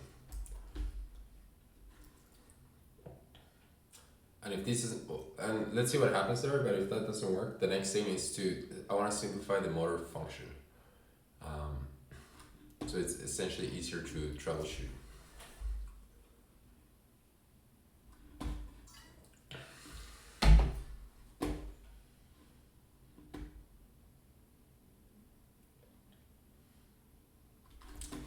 Yeah, because what else could it be? I mean, even if the center of gravity is completely wrong, we have increased the motor authority. We should have enough torque, unless I'm not understanding how to. Anyways, let's see.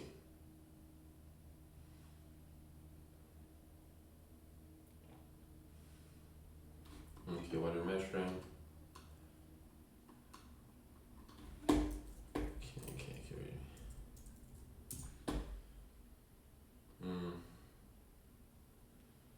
Right, okay, it's 5 degrees. The angle is increasing. Okay. So now let's play with the, where is it? There was like one, it was like -1. No, not here, I think it's here. Let's play with this one.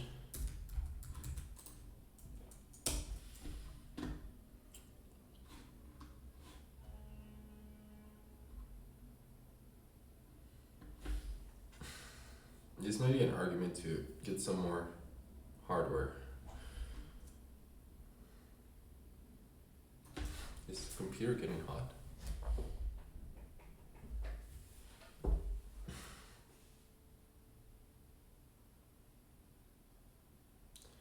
So if we're tilted that way, the wheels should be wanting to spin that way. Okay. I am still, yeah, honestly.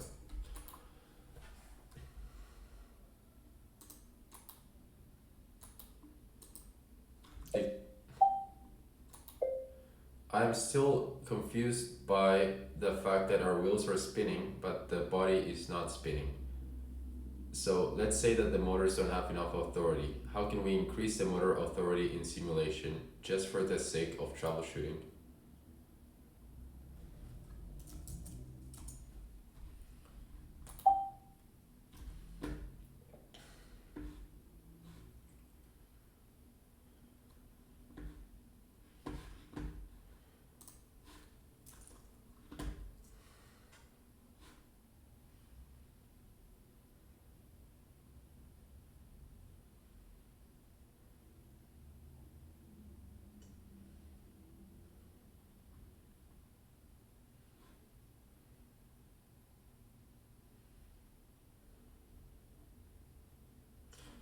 The team applies motor effort as horizontal force on the slide joint. Double geometry doesn't spin on a joint.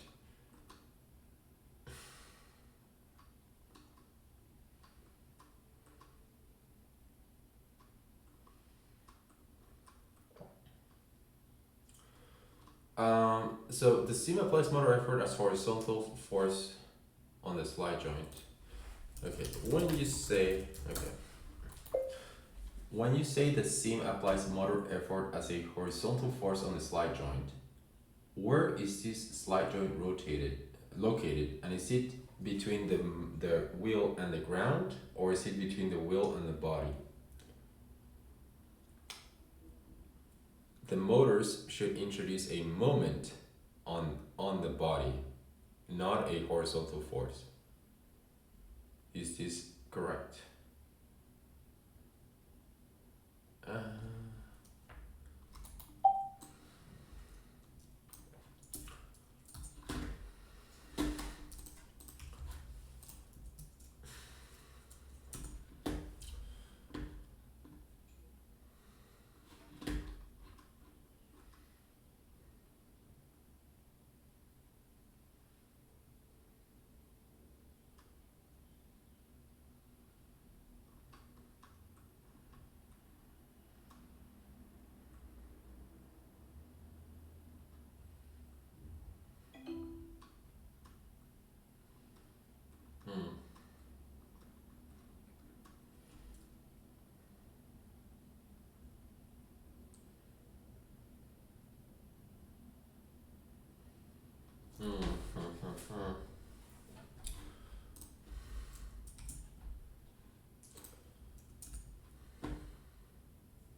Maybe.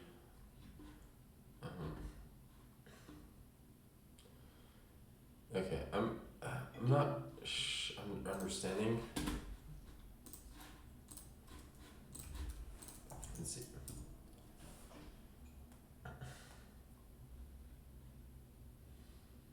Okay, see, we keep tilting.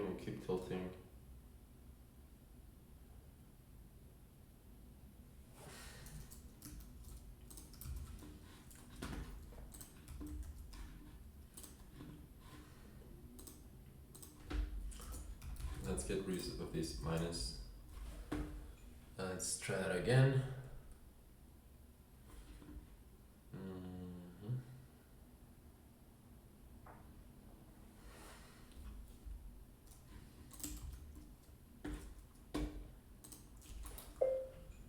I want to simplify how we model the motors, as it's hard for me to troubleshoot.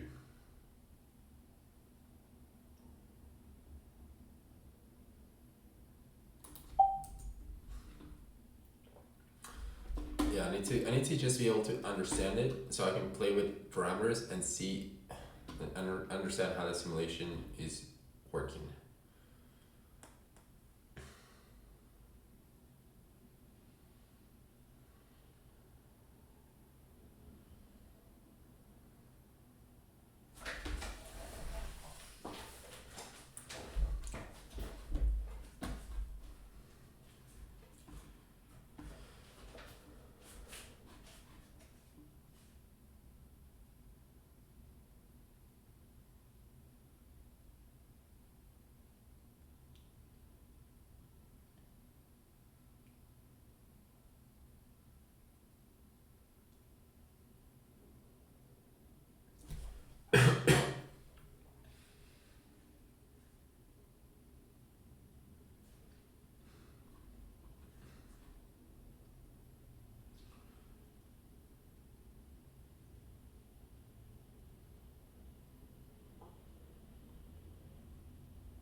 Okay.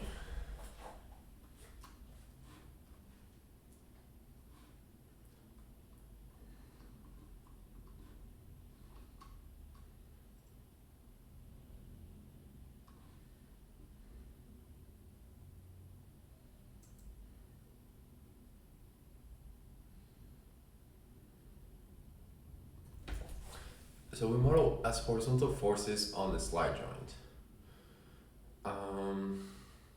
Does that make sense? I mean, it does make sense, I think. As long as you're, well, as long as you're solving for that horizontal force using the correct equations.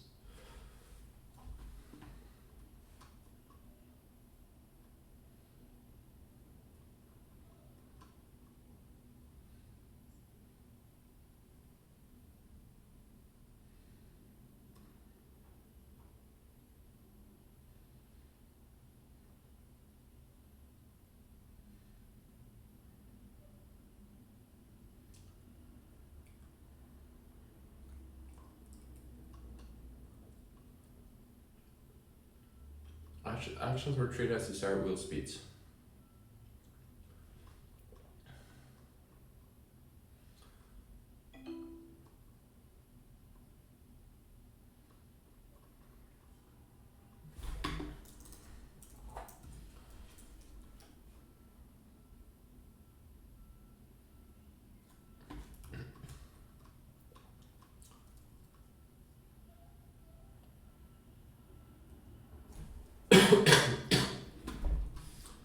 What just happened there?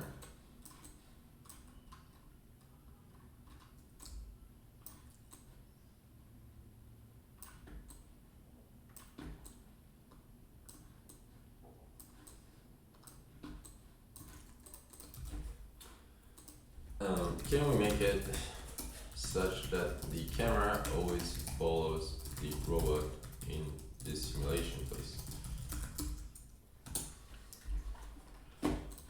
Well, it does that. Let's see, mode to it. Okay.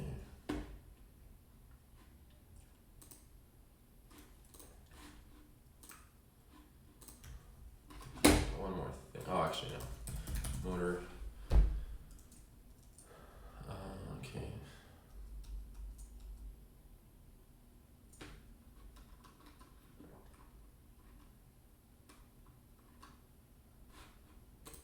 I think we should assume that the motors are capable enough such that we can model the motors as.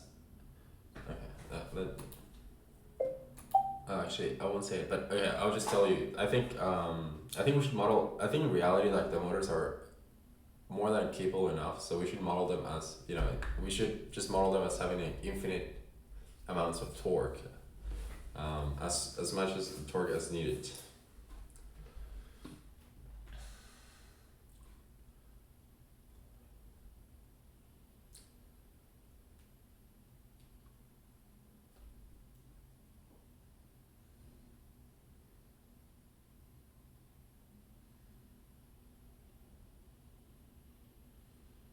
Yeah, we should just model them as like having infinite amounts of force, and I don't want to see all of this stuff about will no low linear speeds. I just don't think that's required. I think we have overcomplicated things here. Let's keep it simple.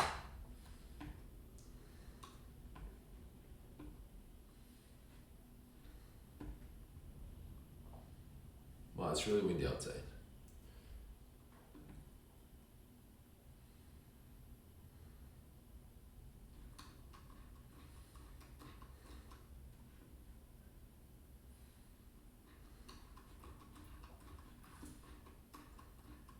I think my computer might be melting. A little hot. We don't have to put it in the fridge yet.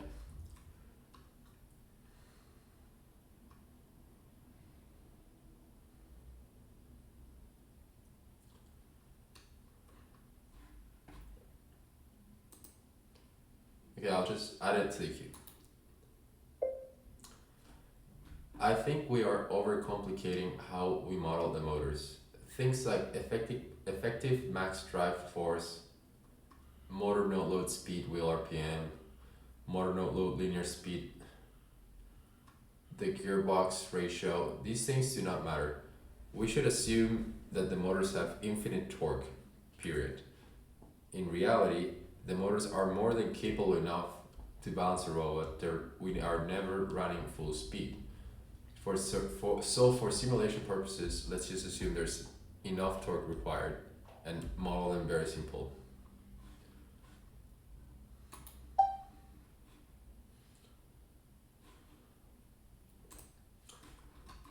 While that loads, I'm gonna get a drink. I'll be right back.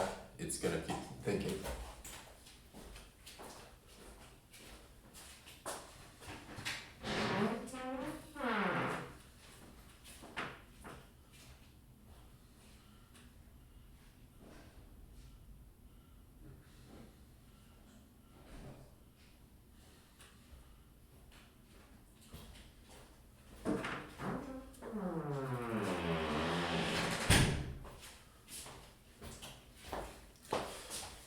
Alright, let's see.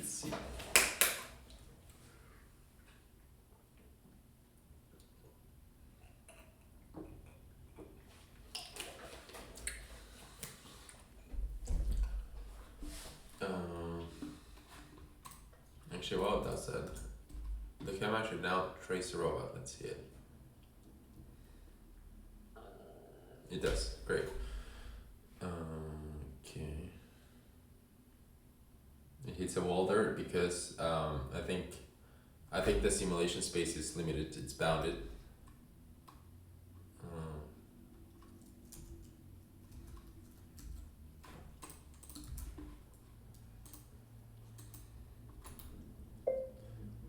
I need an easy way to reset the simulation in the MuJoCo window. A hotkey would be fine.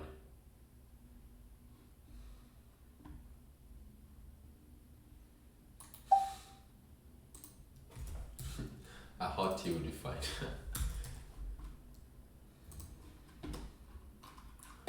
Okay, looks like it deleted all of that stuff.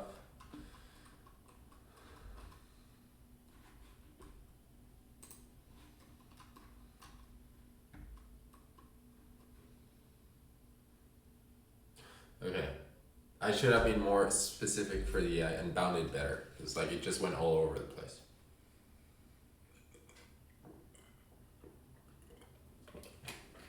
I was like, I'm balancing between like, oh, give as much information as possible to the AI and it's gonna figure out what's the best thing to do. And like, oh, don't give too much information because we don't need something so complex, you know? Next moves.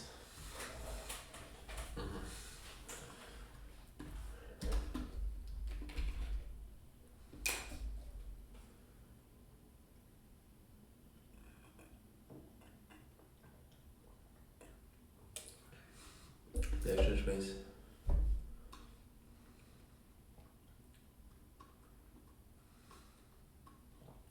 Torque left, torque right in -1 to 1.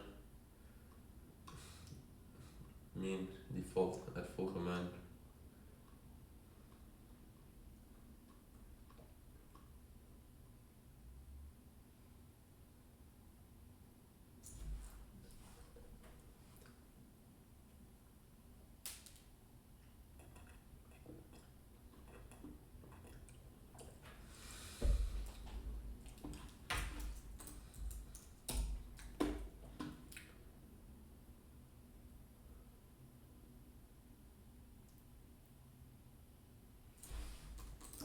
Okay, so it's our simplified model.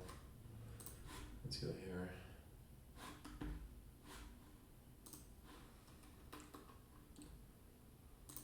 We can try these once more just to make sure directions are correct.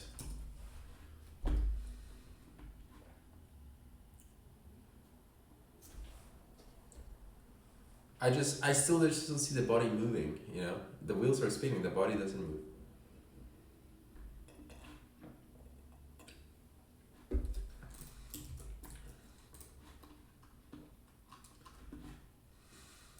Did we reduce the mass?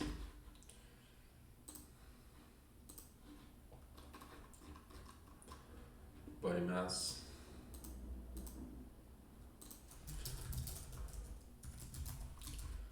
I'm gonna reduce the mass by order of magnitude.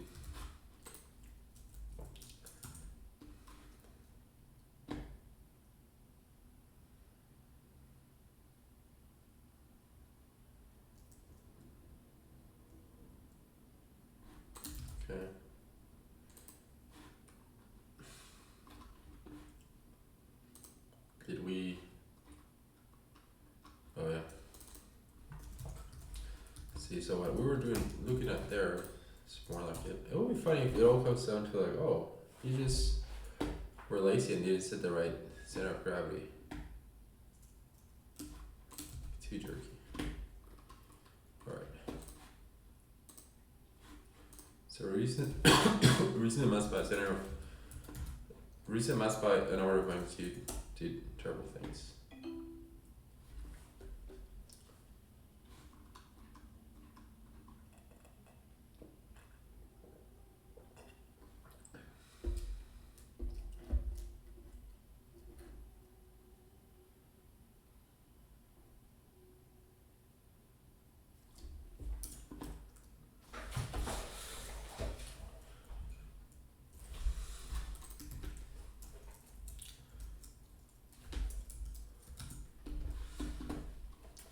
Let's do a smaller disturbance. See if we can counteract it. Alright.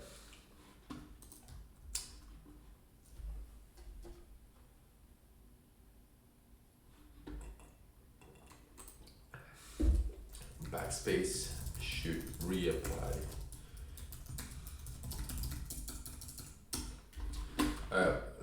While it does that, let's work on these. So battery. So I wanna like tune our center of gravity stuff calculations. Okay, so I think what does it take to override the mass? That's the question. Right, so I'm gonna override the mass here of these boards. Override mass. Okay. So I wrote down the mass here for all components. Everything is so slow. Battery mass 176 grams. Okay. So now we have that, and so now if we measure the mass of the entire assembly, we should at least have the entire assembly, please. We should at least have, yeah, 176. Okay, cool. Alright, so we're doing this the right way now, okay? No more shortcuts. So we said a wheel was 24 grams, I think. Yes. 24 grams. Oh.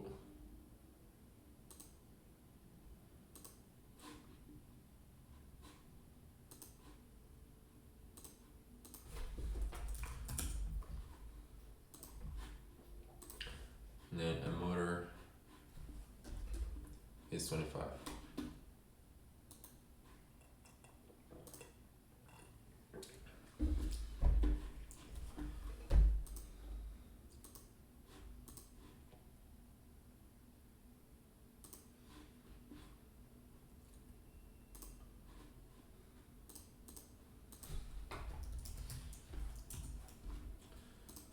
Okay, and then everything else is, battery mass, 318 degrees. So we're gonna set the chassis mass to 318 grams.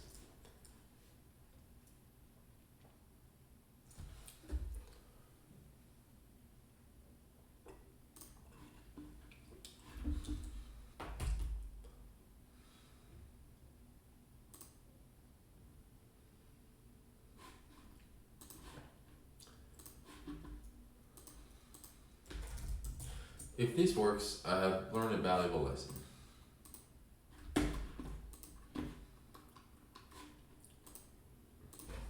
For parameters like body, com, C, where are we measuring from?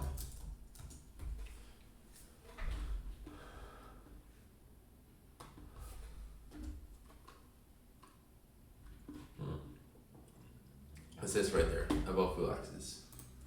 Above wheel axis. Okay, so now let's measure that. So now we have all this data, right? So Our mass is 0.91. 0.91, is that correct? No, that's too much. How did we get to so much? Should be 5. Are we missing? Okay, chassis. The chassis is 3318, correct. The motor is 25 grams, correct. Oh, I see.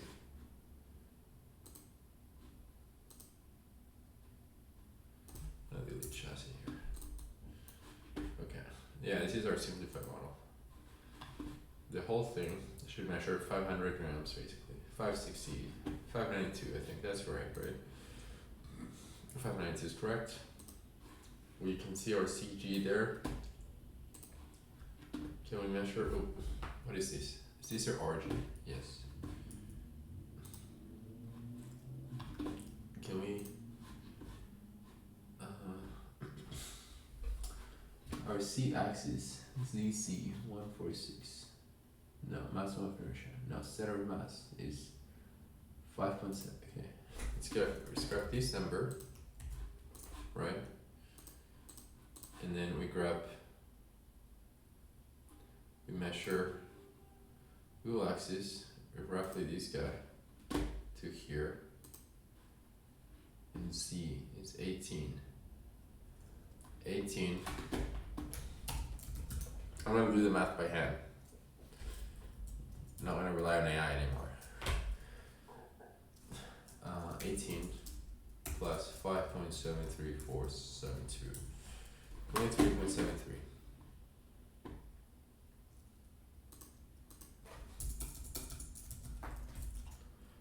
What's funny is that is very close to what we had approximated.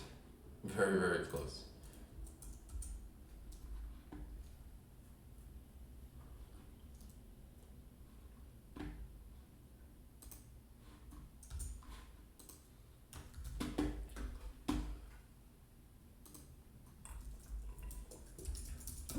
So we calculated the actual center of mass, C, and it's very close to what we had. I guess we were just lucky, but at least we went through the exercise, and that's what matters here. We did the homework.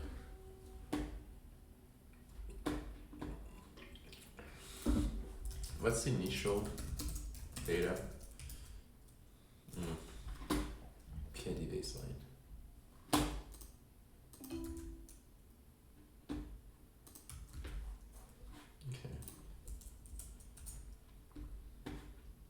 Okay. So now I feel much better. Alright. Okay, so despite the fact that the center of gravity is correct, now, we know that for a fact. Now let's play with the KP value.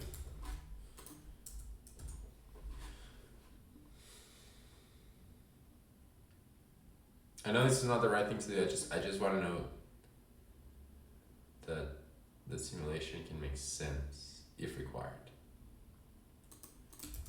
That still didn't make sense.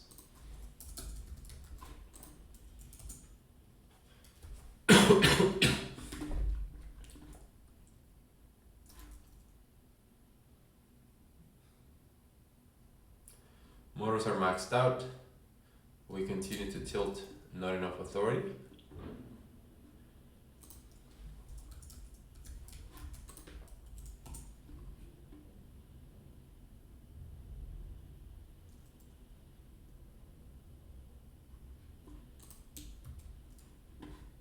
Running out of ideas.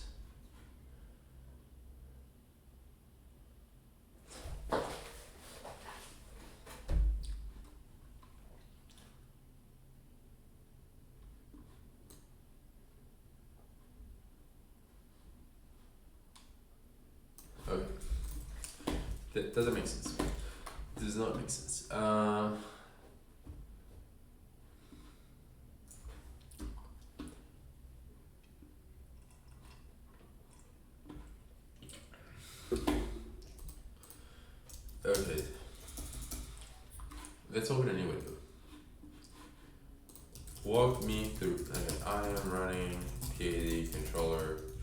5. Walk me through how is the robot set up in MuJoCo. What bodies do we have? What joints do we have? What degrees of freedom do we have?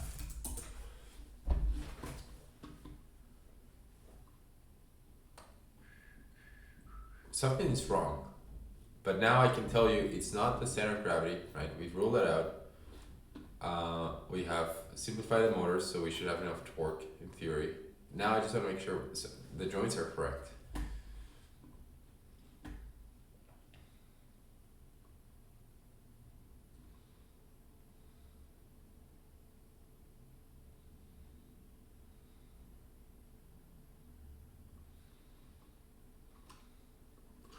Cart slides along more X, carries wheel jumps, and is the chassis child.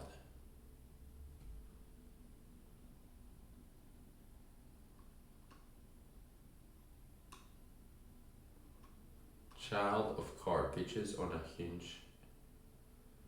Chassis is a child of cart, pitches on a hinge about Y.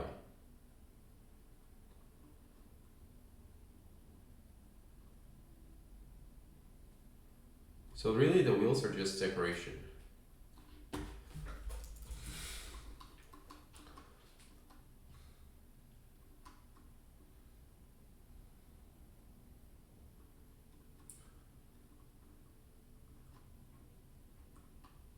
Can we clarify which axis is X, Y, and Z in the MuJoCo simulation?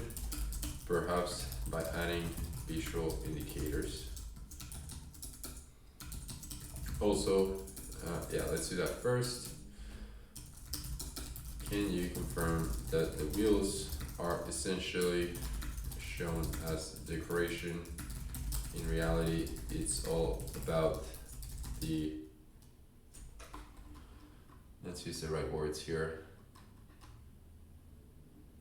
card.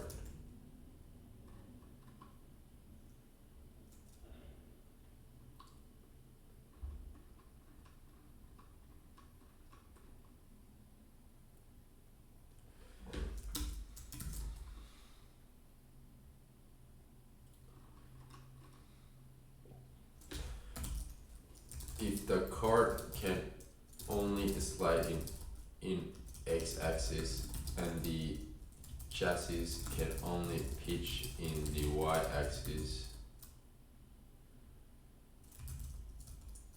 does that mean that the cart cannot rotate around the Y-axis? I think that's a complicated question. Three caps are jumping and sitting in one at the wrong and slightly above the work. So they're not branded. There's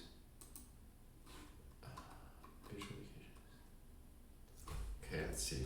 We should have axis now. Okay, cool. So Y is the green one, so that's good. Okay.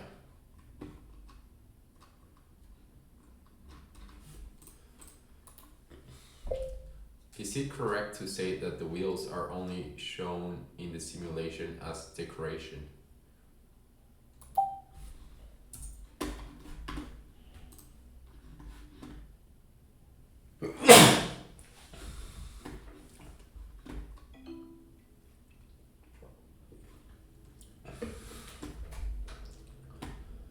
Okay, so the cart body can slide, and it's sliding.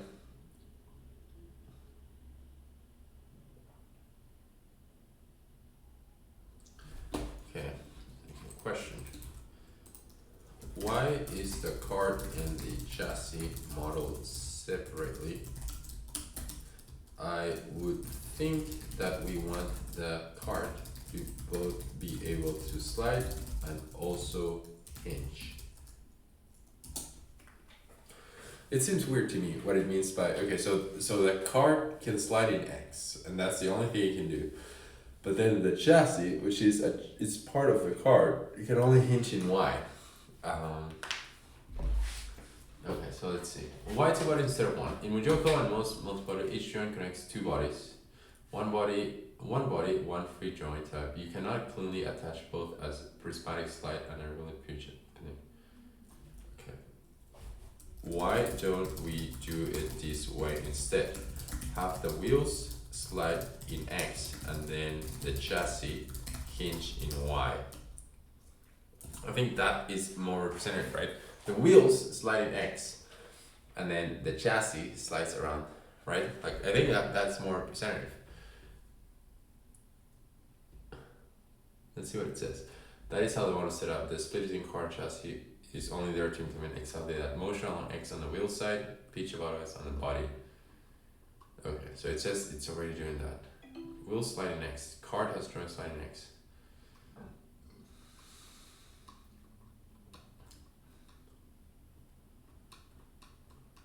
What are we not doing and why?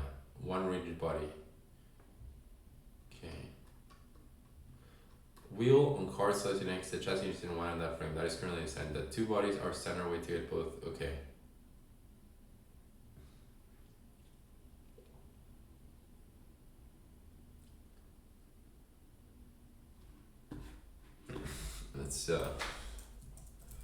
Let's go back to watch by.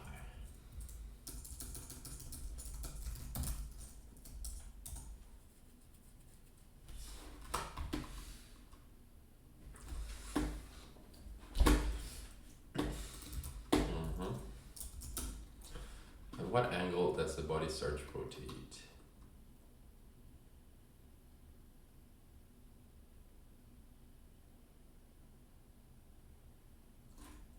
I guess, what friction do we assume on the hinge joint?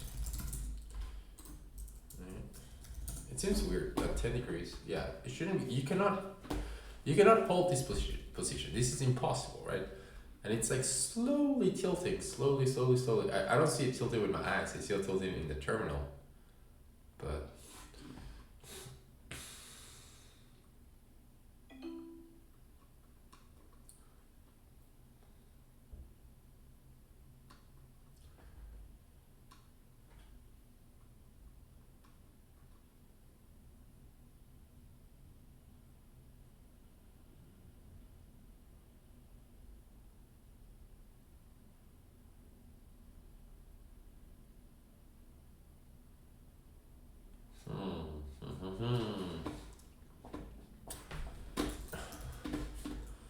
I think we're getting closer.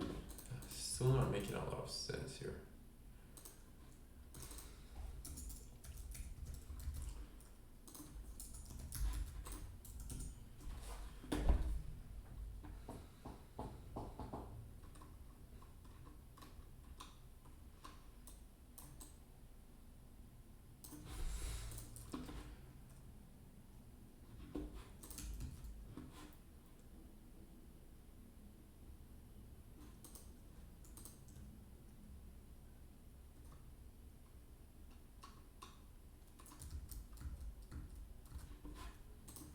Can we increase the body height from 70 to 100?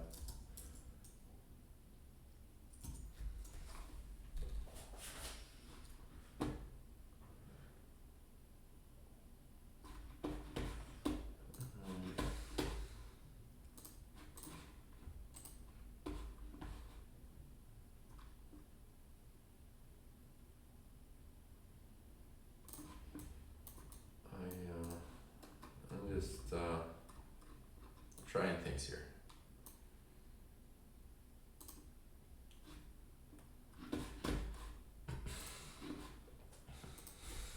The body clearance to the ground should be 16.5 meters.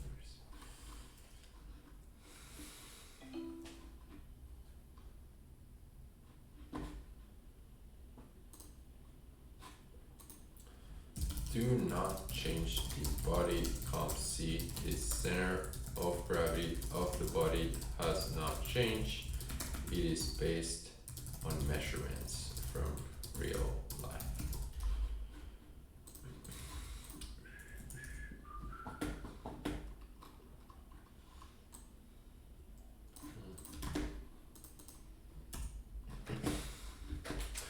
Let's see if you can handle that.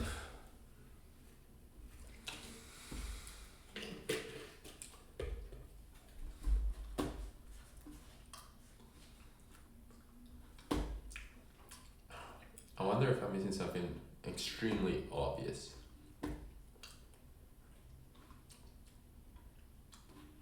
Okay, so let's see. So we have that it seems like the joints and boundary conditions are correct. I assume things like gravity are also correct. So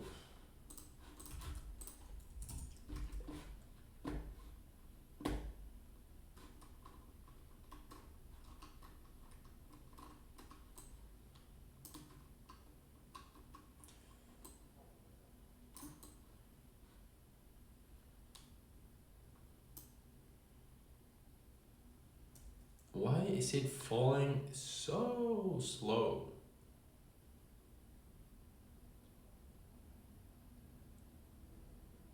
But then in real life it falls so fast.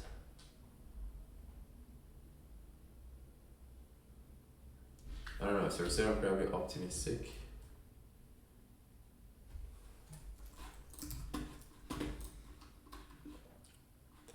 Maybe we make the zero gravity slightly worse.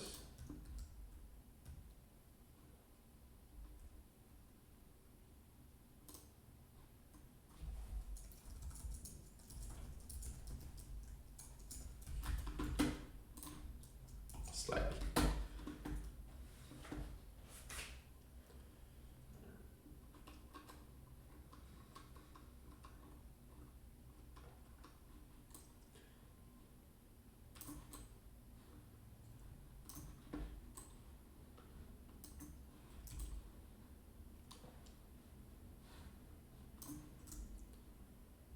This doesn't.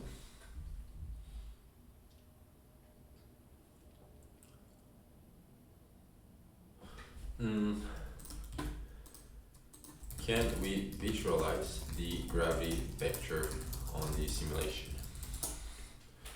I just want to see where is the gravity vector active on?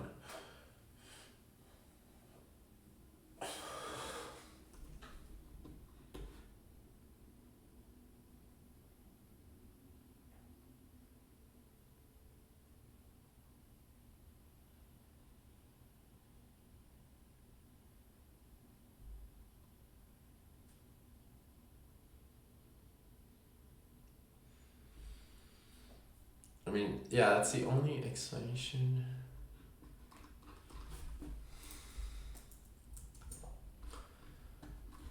No.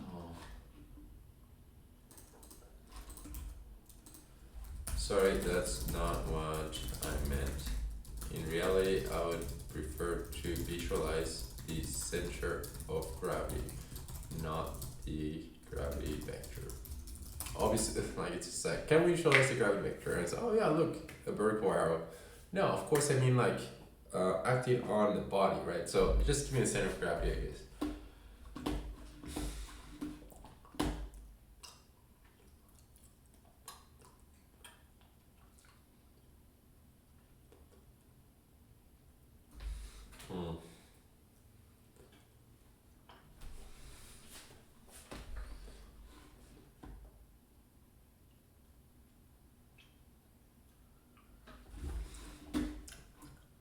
Kind of running out of ideas here. This is not even PhD anymore. This is just basic physics.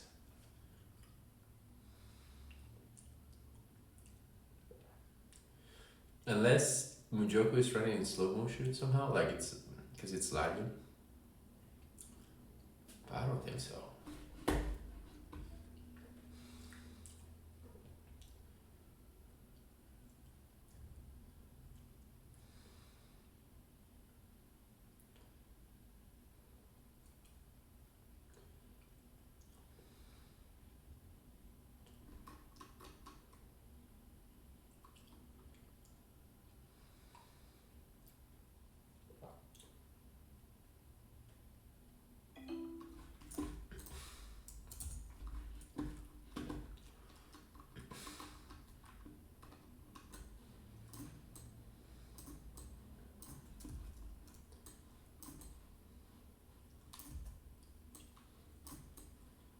Yeah, so, I mean, the center of gravity is well above the y-axis.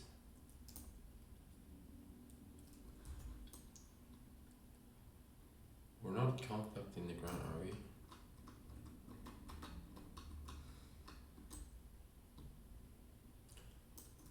Well, we are now.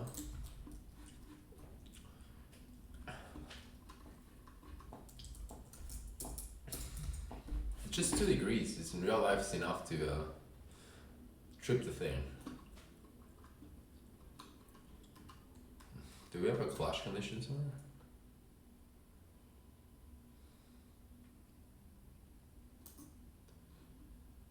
It's like falling in slow motion.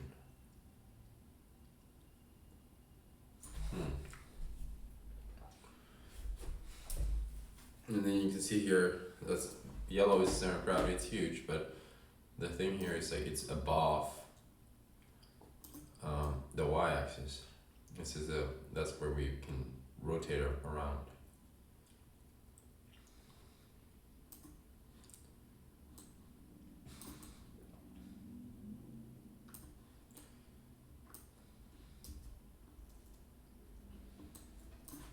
I want to ask a specific question.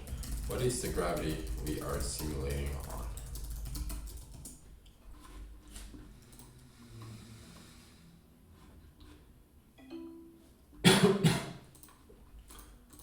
Is MuJoCo simulating in real time? That is to say, is 1 second of observation the same as 1 second in real life? I mean, time step 0.002, so yeah.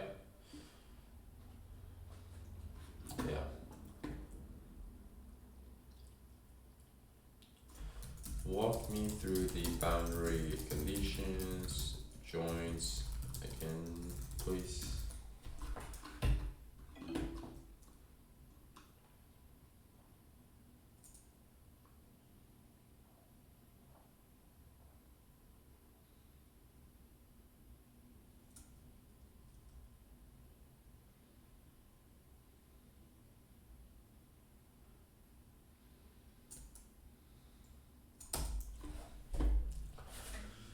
I guess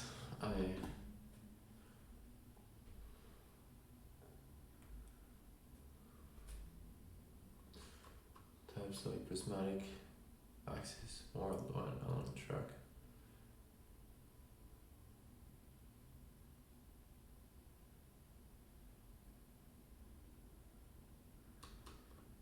The card size in X.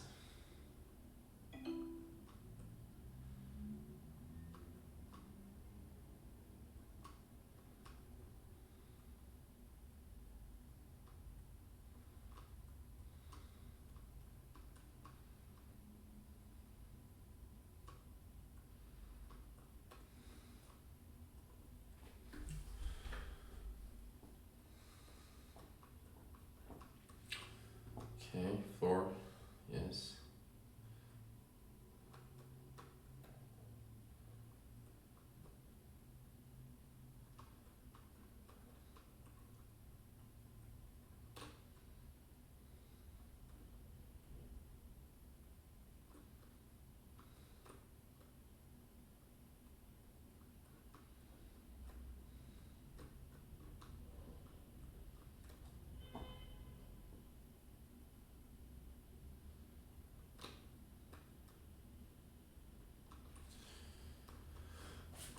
I mean, what? It's so simple, right? It's just.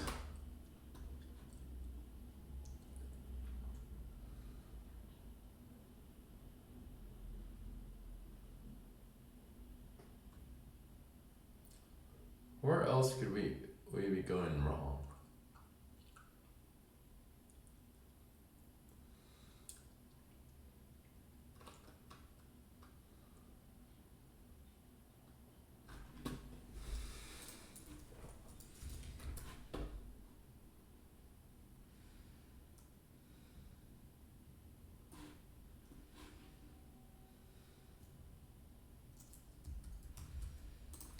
What is the slight velocity k?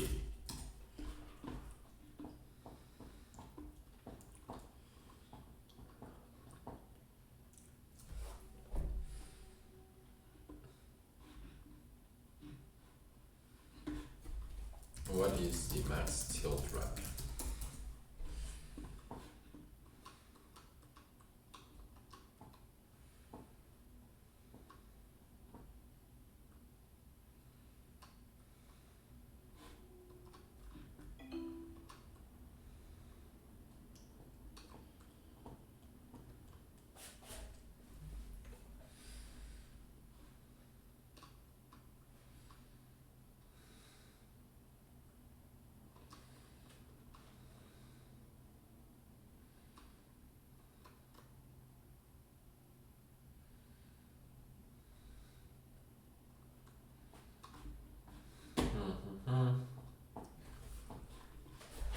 I need to go to the bathroom. I'll be right back.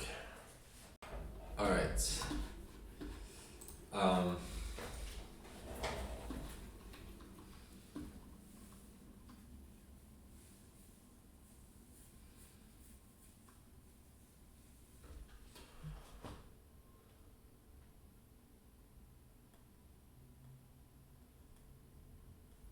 kind of like out of ideas.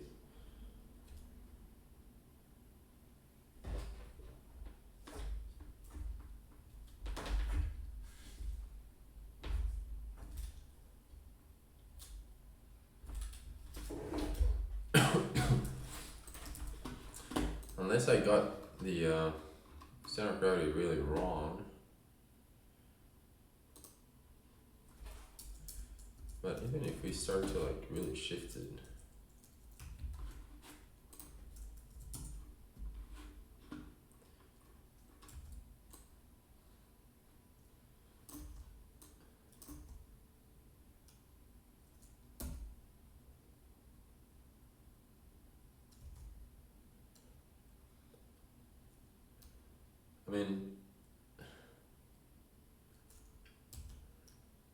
I mean, okay, maybe I shouldn't be focusing on these because, sure, you're so close to things being perfectly aligned, and yeah, sure, after it starts tilting,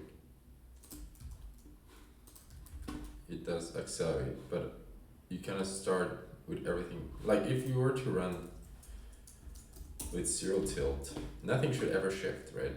It should just be perfectly aligned. Its simulation is perfectly balanced, and that's correct. That's what happens. And when you tilt a little bit, you start to fall fast. But in real life, the reality is that probably our center of gravity is not aligned with the y-axis. It's probably not. We would like it to be, but it never is, right?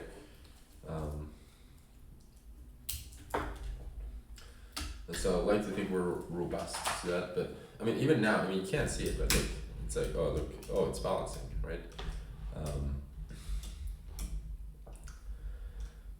So maybe I'm focusing on the wrong thing. Okay, let's go back to the controller again. Tilt 0.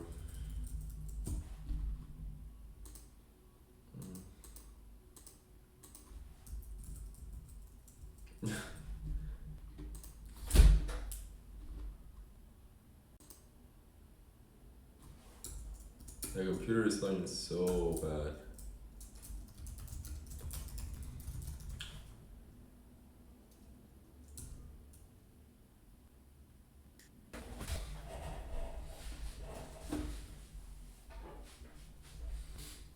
Nothing's right. I'm relying on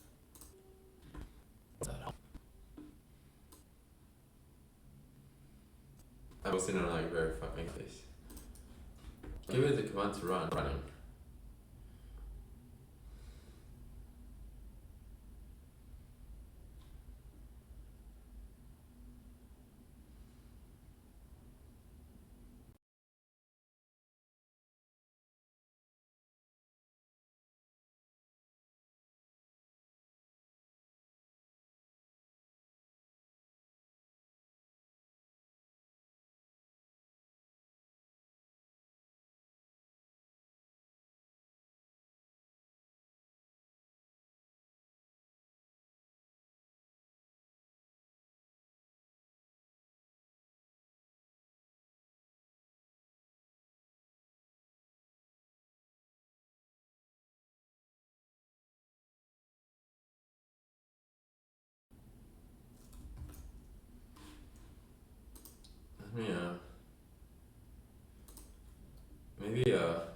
that screen is like killing stuff.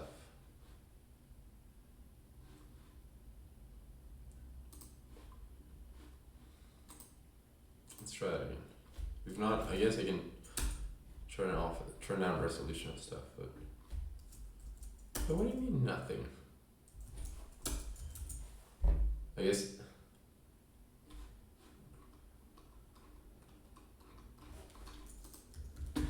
what happened?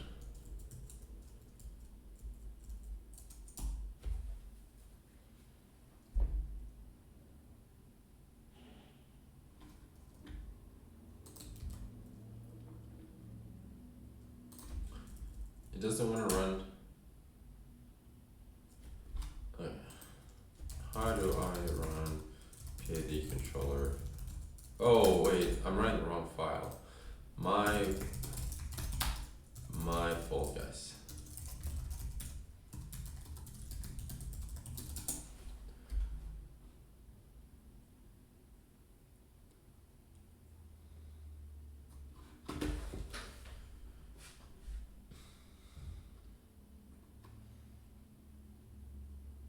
Oh, okay. See, now we're starting to get somewhere.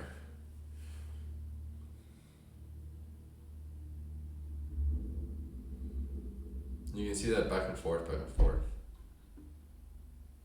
And this is where, like, oh, you could probably tune your parameters to fix it.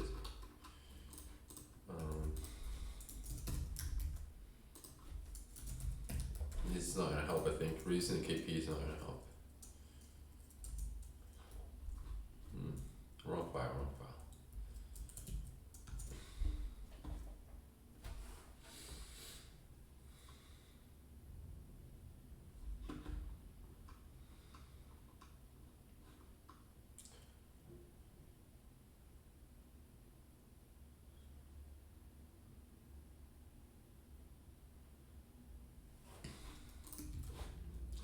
Okay, well,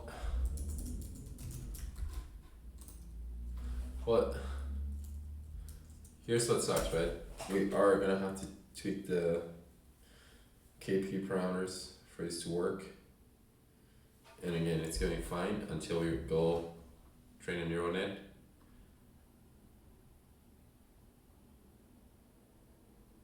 Why are we going one way?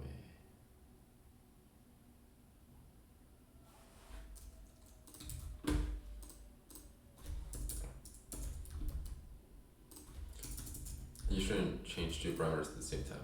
I'm breaking basic rules of thumb here.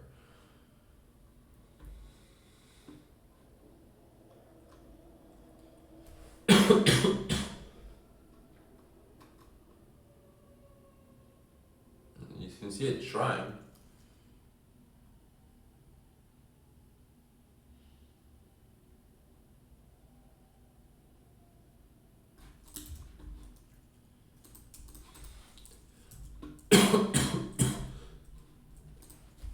If I run tilt deck 2, will PID baseline, I still try to get to tilt 0. The answer should be yes, I just want to verify.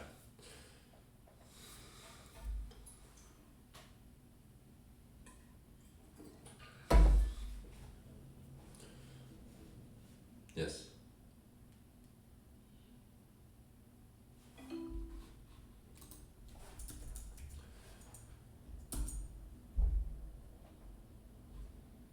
We should start to close to 0 as possible. So let's start at 1.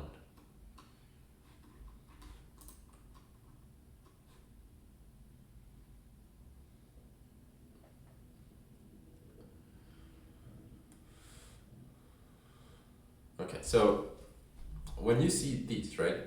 Like the first thing, and the motors are not maxed out, you can see. But the first thing is like, oh, there's not enough authority here. You would increase the KP.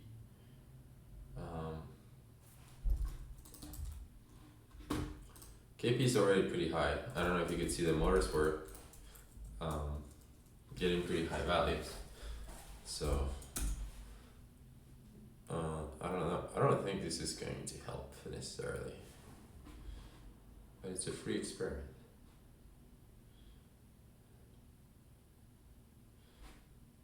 so the L and the R here, maximum values are 1. They're getting pretty up there. I think I'm seeing 0.8 basically.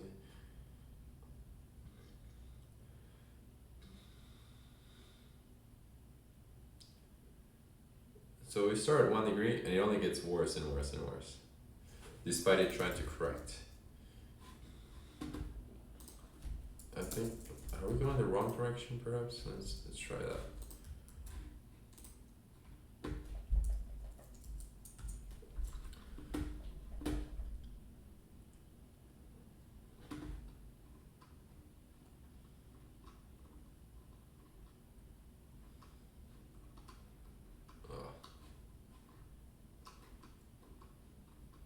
Okay, look at that. We were going the wrong direction.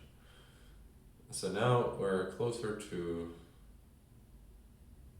Okay, you can see the jerkiness, KP too high. But it is interesting because we're always, like the tilt is getting worse. Well, it's okay. It's always positive though, it never goes the other way, negative.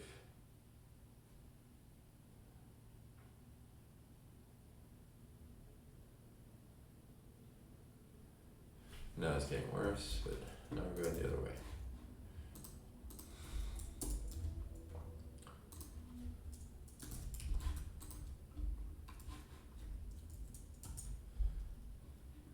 It's interesting. I guess we're making a little progress here. A little bit.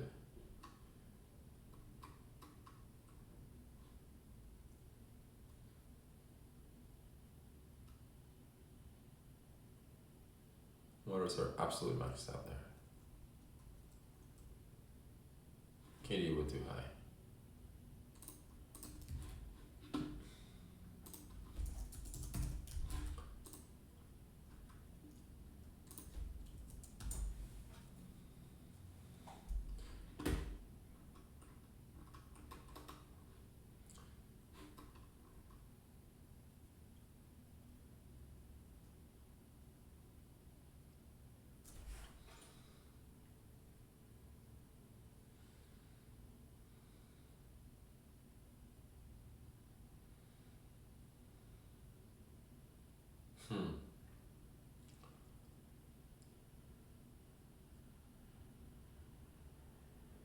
I guess if we just think of the physics here,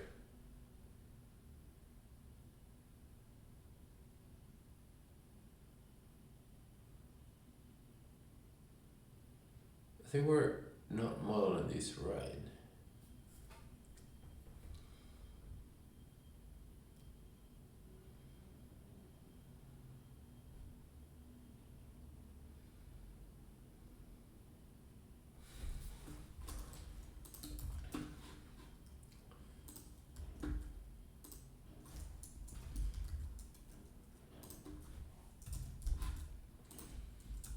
Right, because like if your wheels can spin and your body basically stays the same way.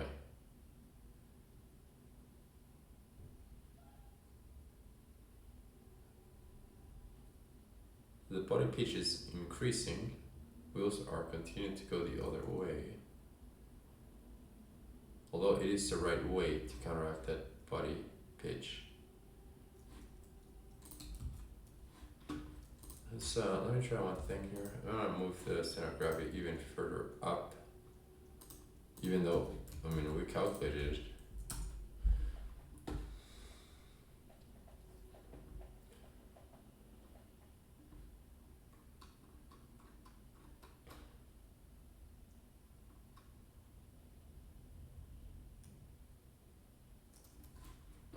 I mean, that's pretty close to like perfect, right? We need a bigger perturbance than 2 degrees.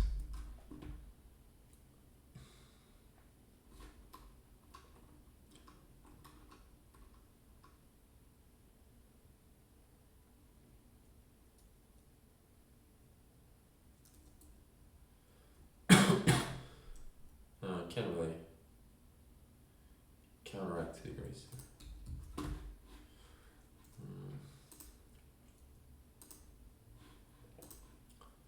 I mean, I'm not super worried about making the PAD controller work. I just think that one doesn't work. I mean, how close can it mimic reality, right? How close?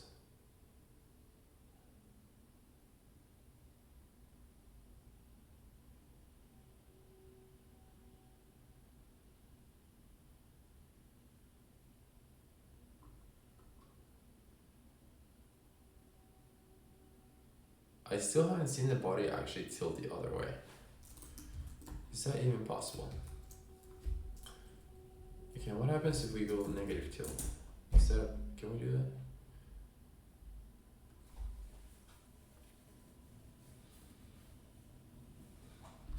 Yes, we can.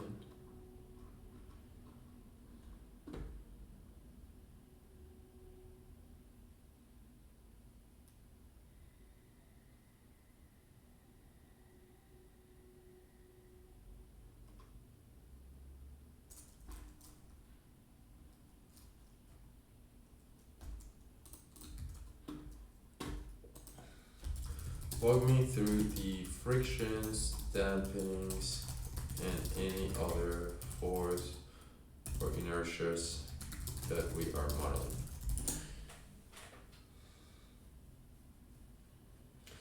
I feel like there's just a lot of inertia resistant rotation, but I just don't know if that's based on lack of authority or based on where the CG is, or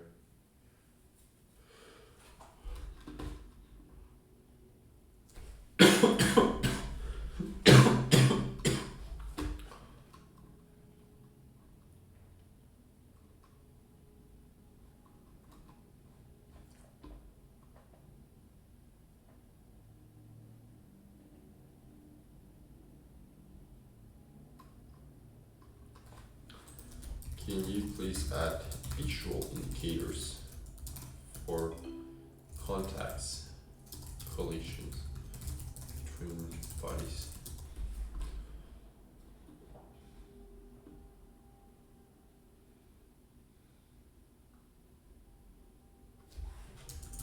Also, I am not sure how to interpret the joint damping of 0.5 and an armature of 0.01. What are those equivalents to?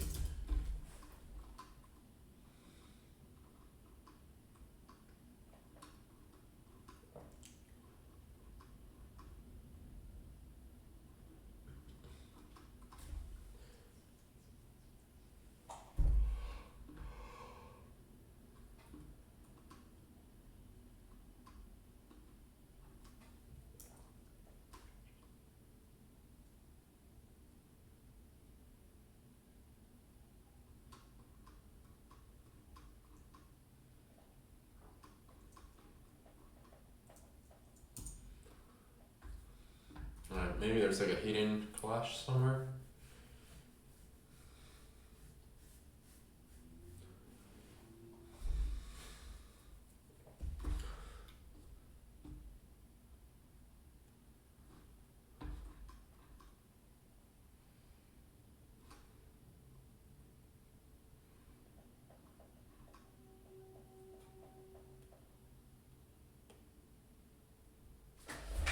Yeah, part of me is like thinking like, oh, like I don't know, like expecting it to be good down to like 1 degree.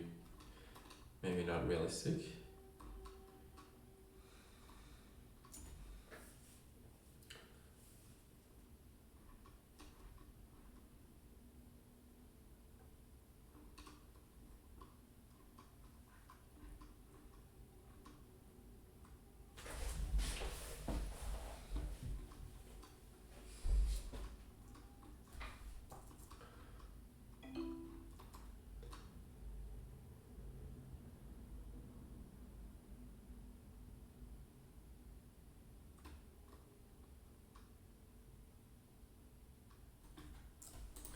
Can we get rid of the dumping?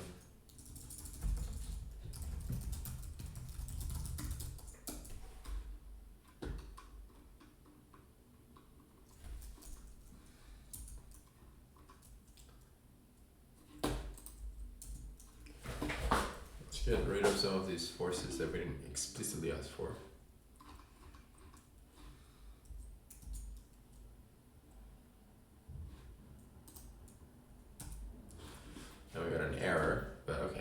I think we're making some progress. Like we could probably already start training on these.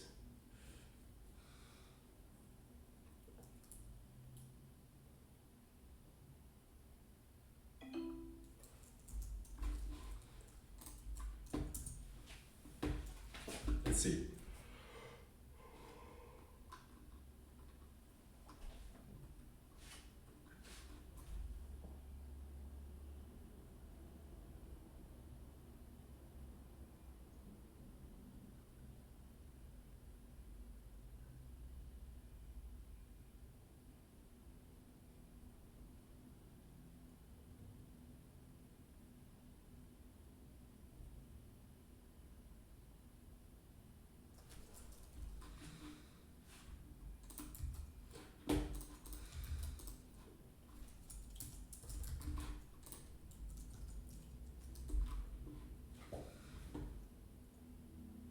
It's like a little too stiff at first, and then it just like loosens it and starts going.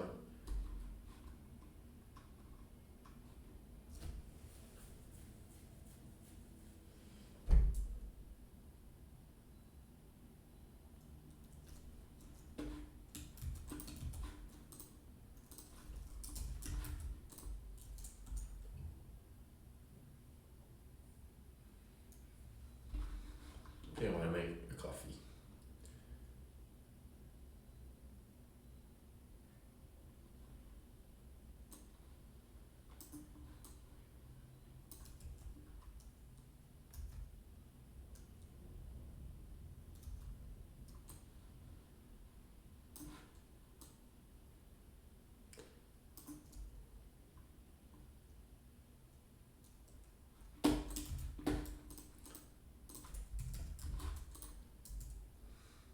They went from too stiff to like just like not being able to resist that starting motion.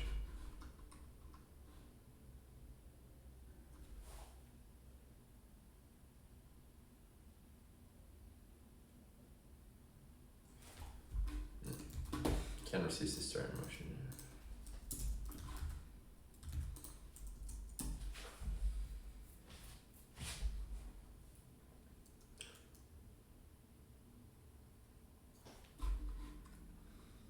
I don't know, we're gonna call this good enough. This is on a 2-degree tilt starting, right? So here is where I would like to see something different.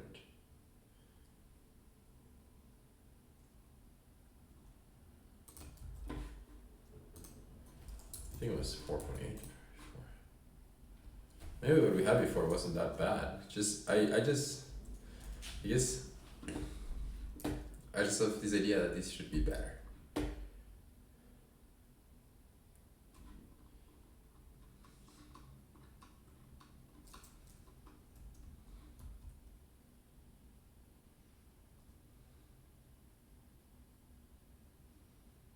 Yeah, the motors are not ramping up fast enough there. But we're already at 4.8, that's crazy, man. KD is not gonna save us here, but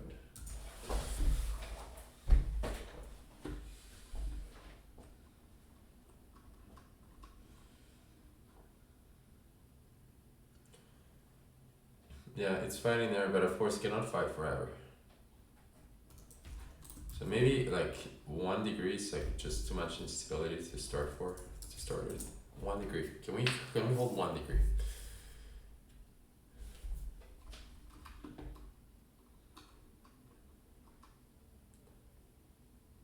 For a second there I was like looking like maybe.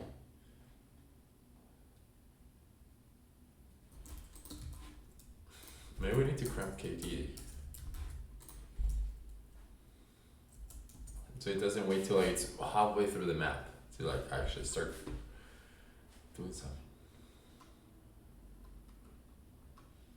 See here, motors are maxed out from the start.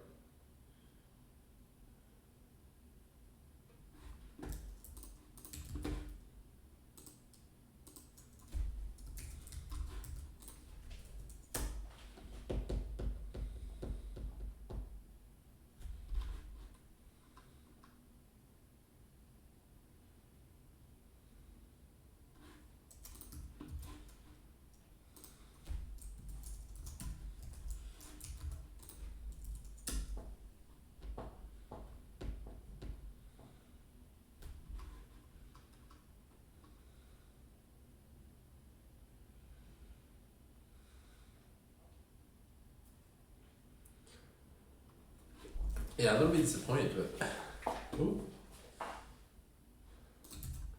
Now it feels like we're tuning PID.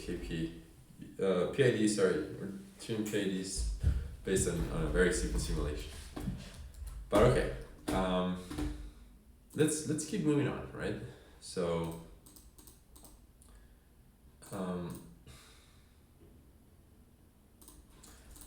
I am done with the PID controller file and ready to move on to training a SAC policy. What are the next steps? What files do we have ready for these? Let's move on. Let's move on. Let me make a coffee and then let's move on. Alright, I'm back. So part of me, I'm debating whether we should push forward to neural network or if we should make the simulation better. But part of me thinks we should just push forward.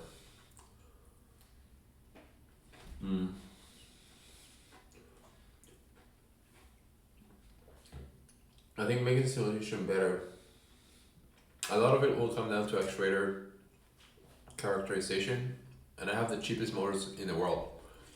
I'm not sure how that will work.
Random action is not that bad.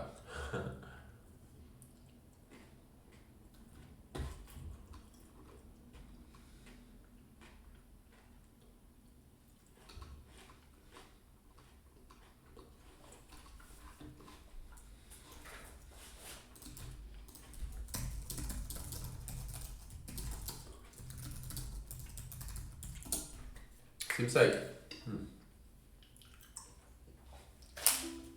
this protein bar was very good. Misfits banana bread, very good. Seems like we already have a reward function defined. I don't know, and it seems like the AI also thinks that we should tune the simulation a little bit more before training a neural network, which I agree makes sense. But I don't know, after this I want to talk to a friend, see what he thinks.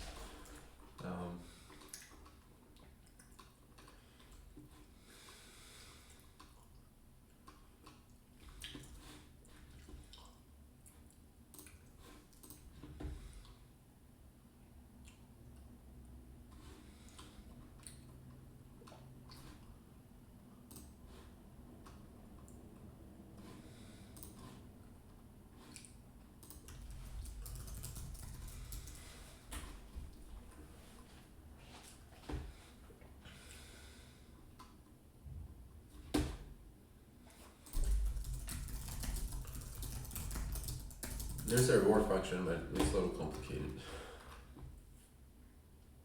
Train this would be really easy. You just run train basically.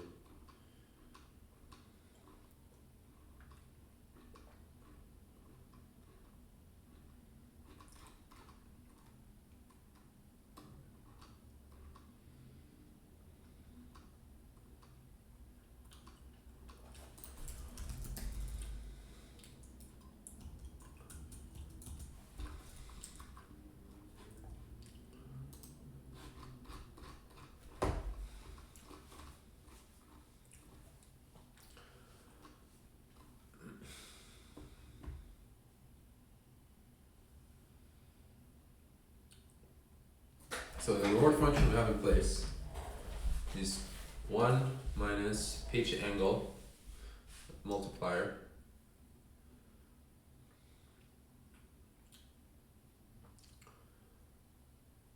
velocity, car speed. So we're basically telling it to stay upright, don't move too fast, don't accelerate too much, and don't jerk.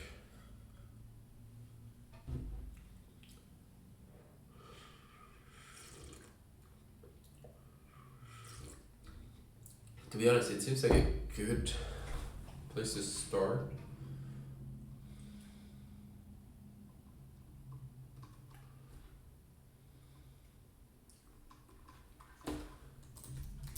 How many iterations does train run for? How often does it save? I don't know, I feel bad because like, you know, an LLM just generated all these things, but if they're right, they're right.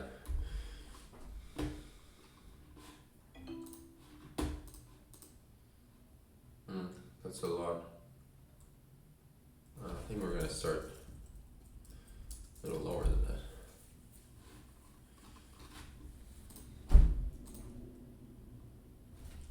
It's running train, open a dashboard, track progress.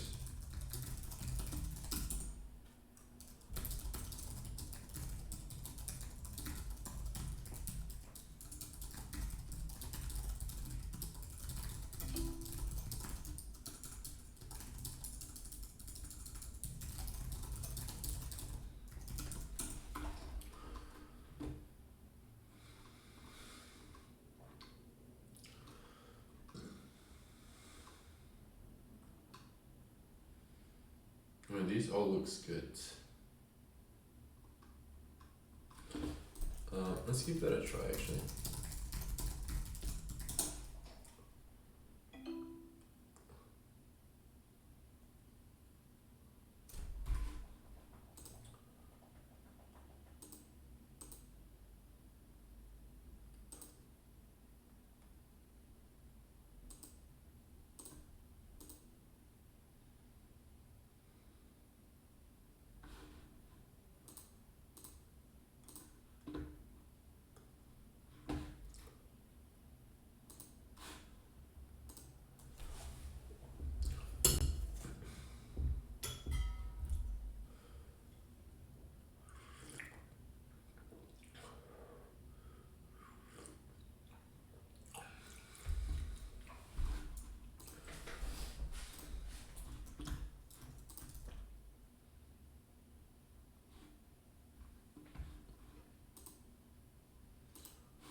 I don't know why it's not showing my tensor board, even though there are event logs.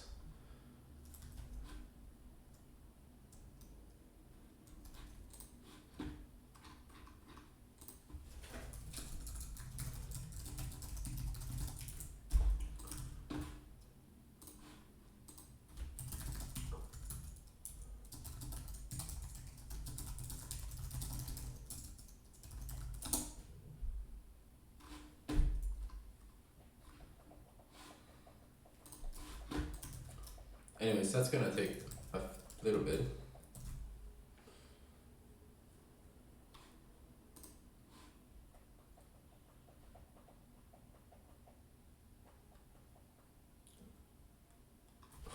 All that runs. I'm gonna put the battery back.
No. I've been pretty sick lately.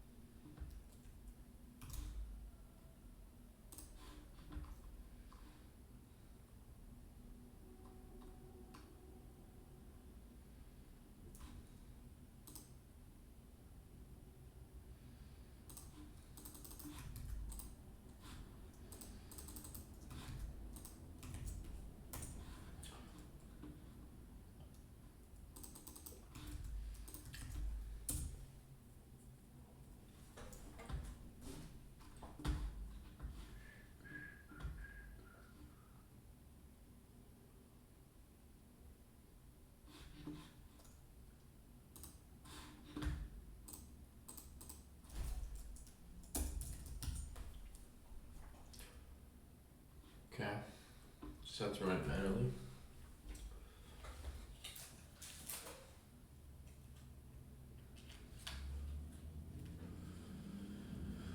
So, episode mean, it's going up, that's good. Episode reward mean going up, that's good.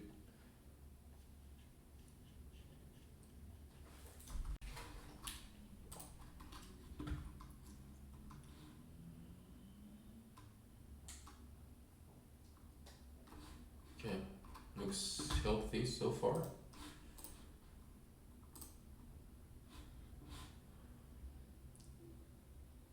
I think we're gonna be running for 20,000 time steps. We're at 6. And let's see what happens after that.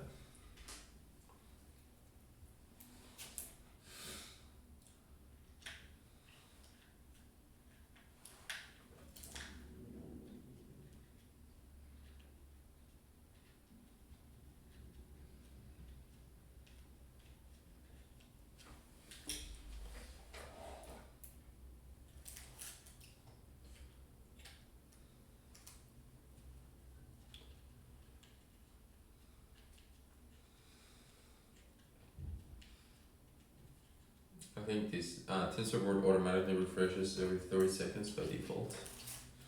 Yeah, one piece.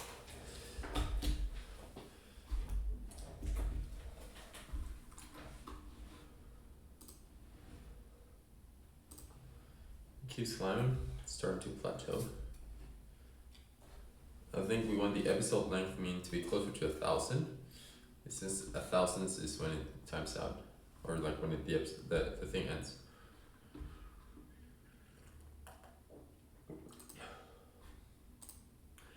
And you get rewarded 1 every step.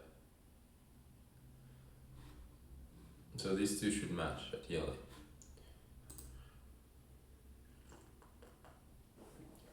Ideally.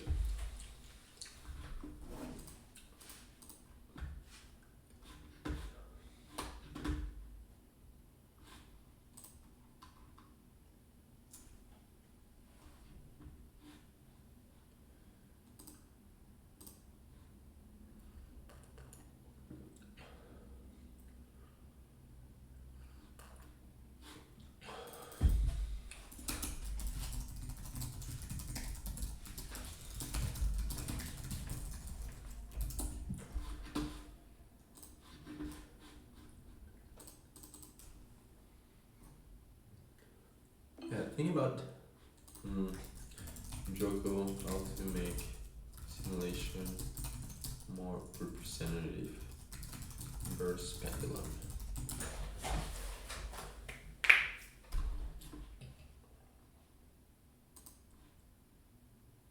Friction, drone backlash, motor latency, mass inertia, concurrent traffic light.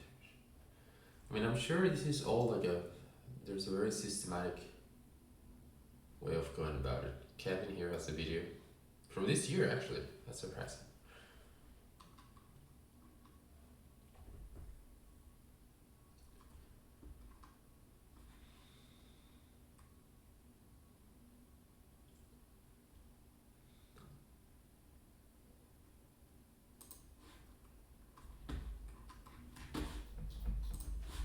$7,000 there.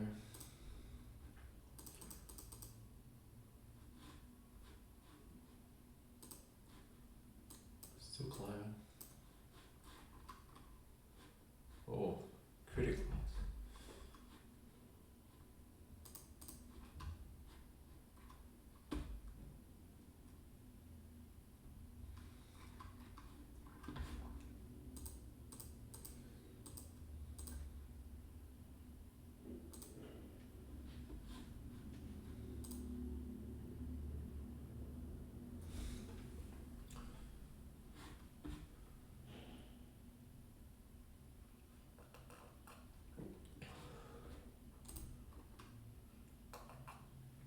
I mean, this seems to be running a little slow, but I think that's normal.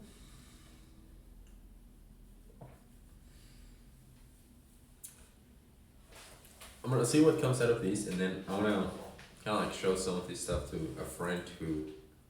Oh, okay, we have a first checkpoint, and then we're gonna do that one more time. So we're at 10,000.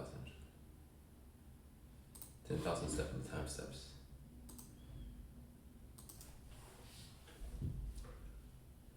Yeah, I want to show it to a friend who has more experience. Be like, do you think it's worth, improving the closing our gap to sim, our, what is it, physical to sim, gap to, what do you call it, sim to real gap, sim to real.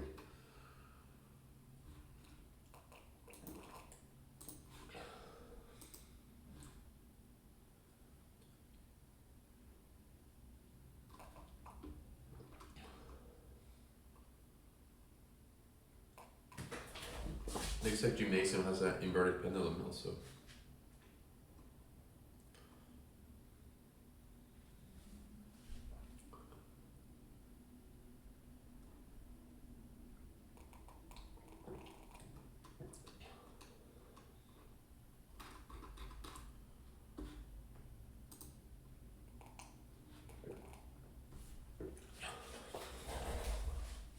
Alright, I'm gonna tune out for a little bit while these loads.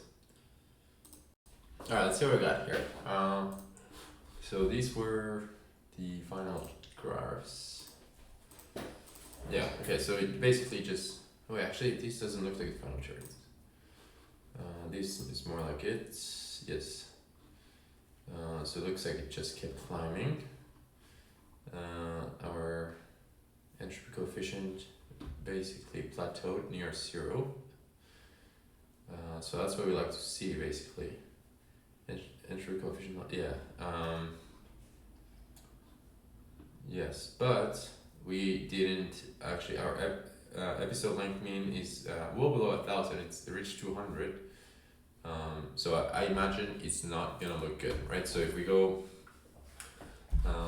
let's see what we have here. We have 20,000.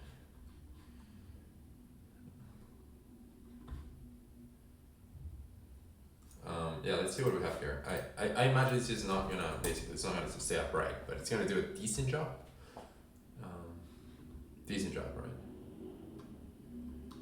Decent. Oh, oh, oh, oh, oh. It's actually, I don't know, like, how would you compare that to the PD one we had before? Similar, except of course, yeah, it behaves different there. At the end, the motor's just like whoop for some reason. We could try training for another 20,000. We could try that. I don't know why it both points to wrong.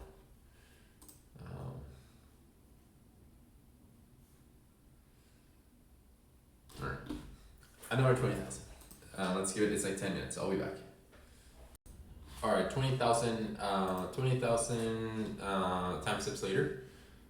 So we kept climbing pretty much linearly. Just keep climbing. Does that make sense? Episode mean keeps climbing linearly despite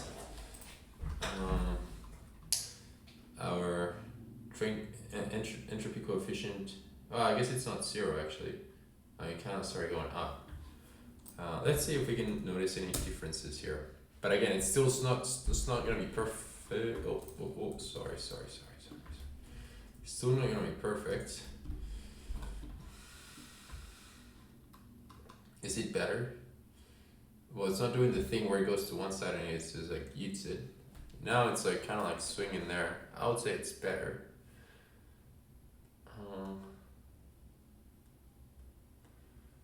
Okay. See, now after a while, it's just not good. So let's start training another 20. But what I want to do is I want to quickly just research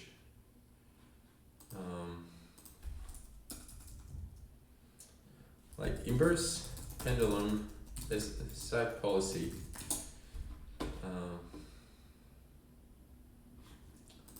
Reward function.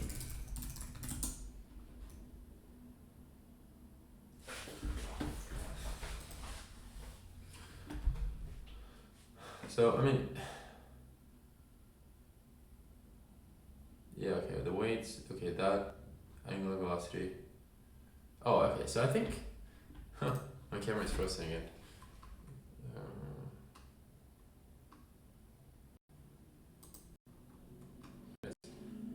Computer is really struggling here, by the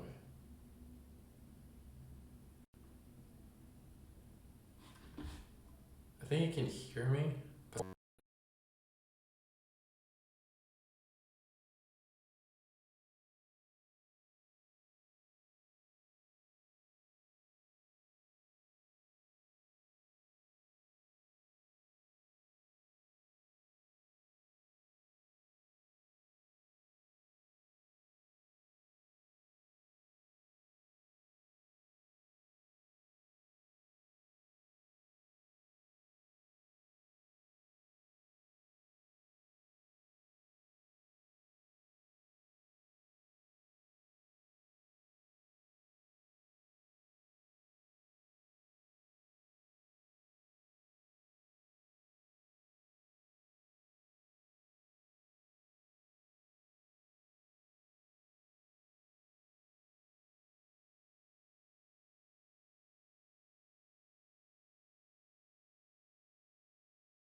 Hello. Okay, now we can hear me.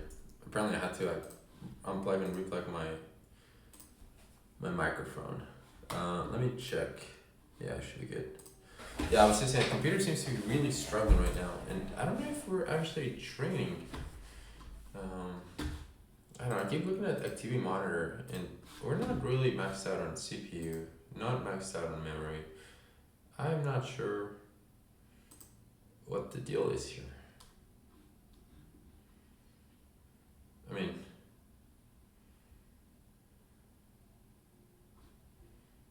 yeah, I'm not sure. This does not appear to be running. But anyways, I was gonna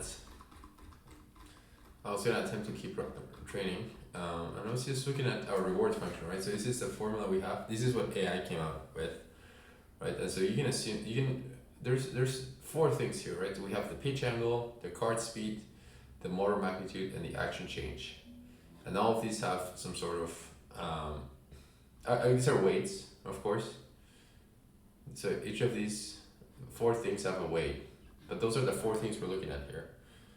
And then I was looking at, because inverse pendulum is a pretty, well-known issue problem. So I was looking at how, for example, if you were just to Google it, what comes up, right? And it's actually the first thing that the Google I think suggests is not exactly what we have. Angular deviation penalty, and it's a quadratic penalty. This is exactly I think what we have. In our training, cosine quadratic, okay, or a cosine reward. But yeah, we have a quadratic. That's what we have here. Quadratic to the pitch angle, which is basically what Google describes. So that one's the same. Angular velocity penalty, assuming the top position, angular velocity. I don't think we're doing angular velocity. We're doing card speed and pitch rate. Oh, pitch rate is angular velocity. So the sum. I like card speed because you don't want to be moving all around the place, right? So I like that. You could also do just like position, but that's hard to measure, right? Position is what, so speed is a good one. Control effort penalty. This is similar to what we had for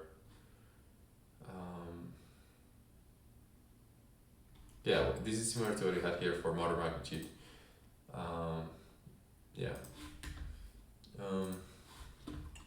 And then they have this integration with SAC. Well, actually, so we have that, and then we also have a jerkiness one, which I guess Google has this as.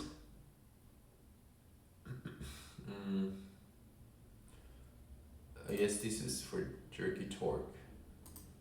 So Google's not worried about the motors as much, but okay. This one I thought the one I thought was interesting was the last one, right? Total objective being maximized is not just the reward, but the reward plus the entropy term. This makes the SAC particularly robust for inverted pendulum tasks because entropy term prevents the policy from prematurely converging to a suboptimal safe strategy.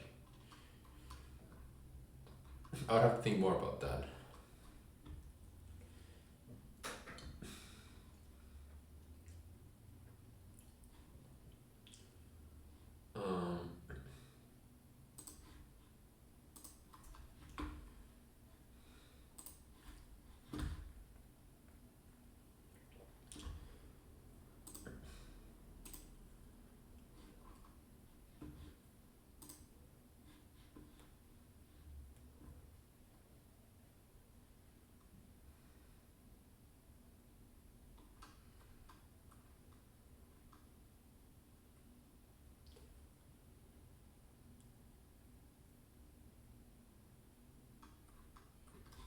Okay.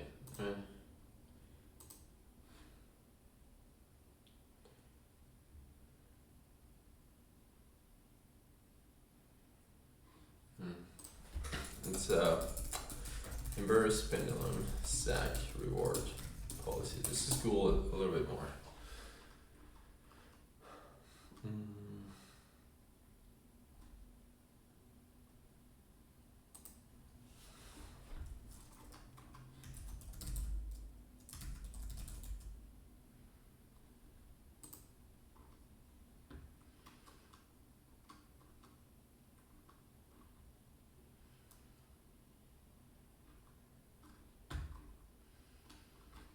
Okay, see, this guy is that's the entropy thing again. This is what Google was referencing.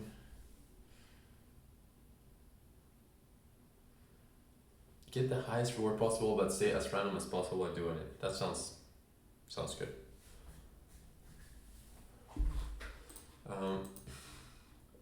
Anyways, well, let's see if more episodes helps. But I wanna like look forward to one of the other things that we had put here as in next steps. User control, drive around mode, right? So looking at actual robot pie, actual. This script is able to balance a robot upright at a set position. However, if we wanted a user to be able to give control inputs to direct the robot to move forward, back, and rotate, how would we go about doing that while still maintaining position? Not maintaining position, but maintaining uprightness, right? I'm sure it understands.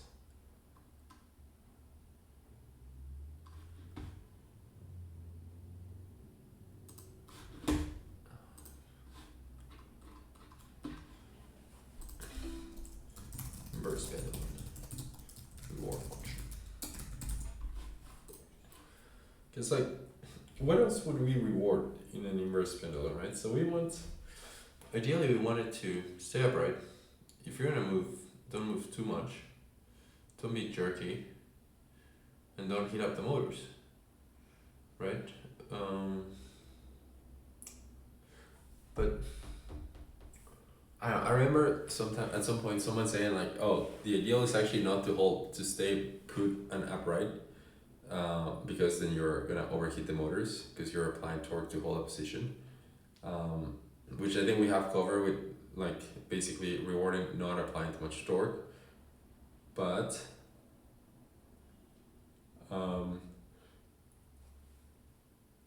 the ideal position in that case was kind of like swinging around about the set point.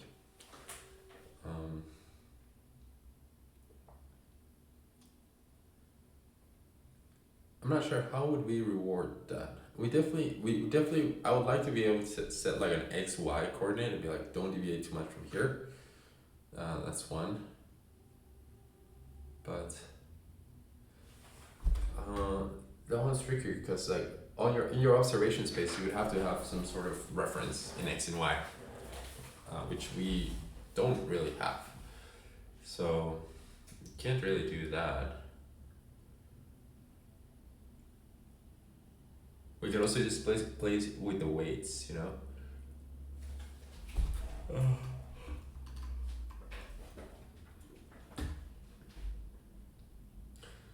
See, it correctly picked up that I made a typo. What should maintain position mean? Stay upright, balance while moving, no need to hold a fixed spot on the floor.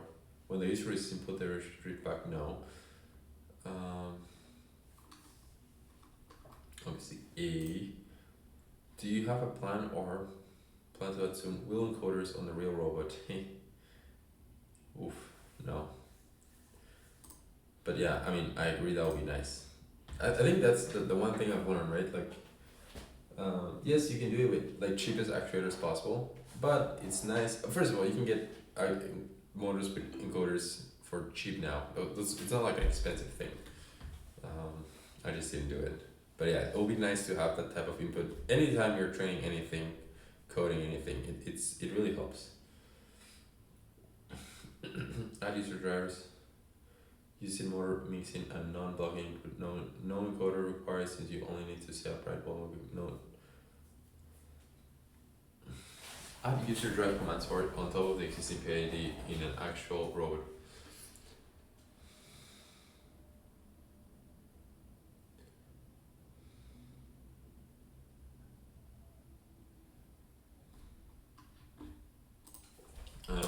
Can you please explain in layman terms how would that work?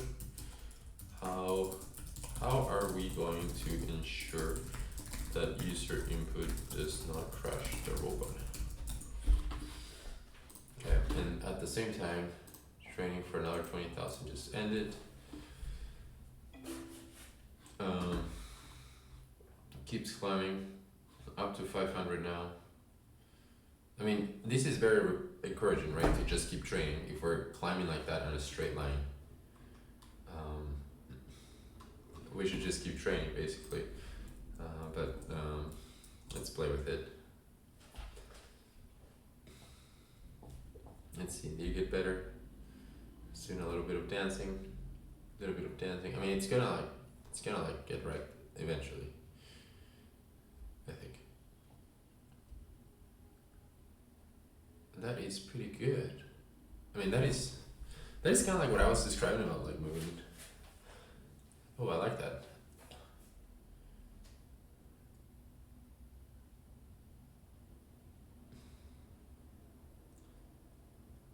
Now taking a little bit too much space.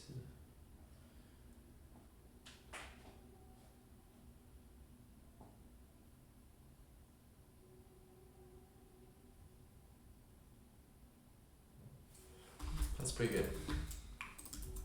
I do not like how much space it's taken, but that would be as simple as playing with the weights here.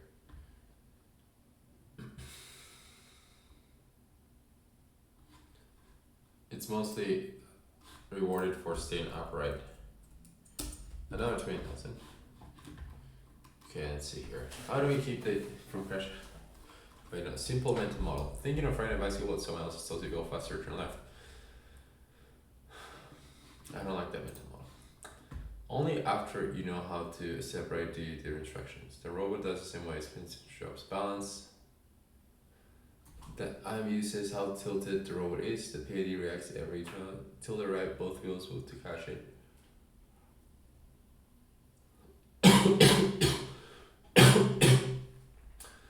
User drive.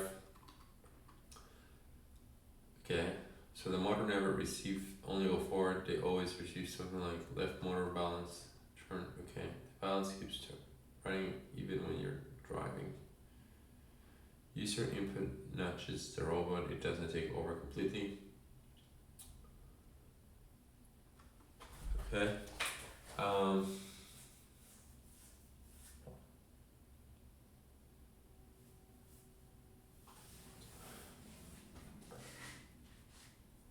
How far? Okay.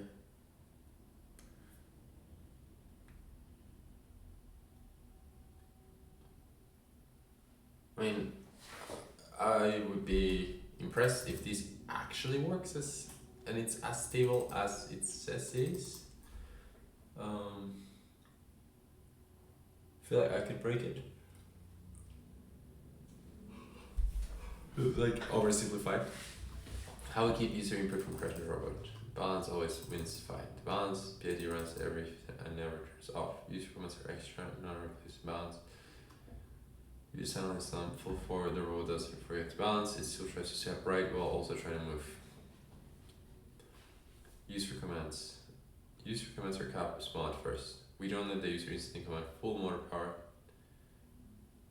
I see. Balance can still use more of the motor range than needed to get it full. Driving is very conservative, so there's a base commands from slowly.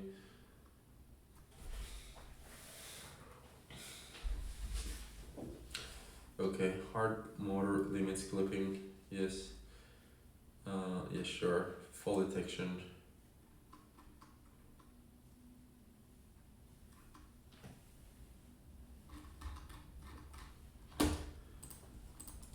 Can we implement all of these in a single .py file? We can create a new file called actual robot drive mode py.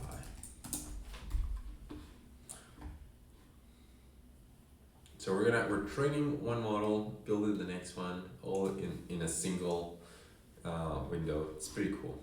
Living the future. Meanwhile, TensorBoard doesn't load. I mean, I think someone's trying to set up there, but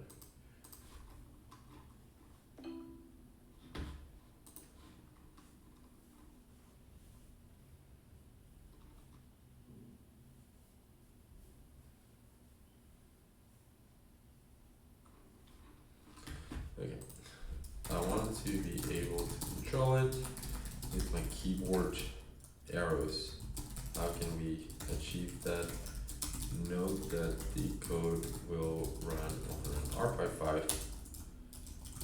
We will likely be SSH'd remotely to it.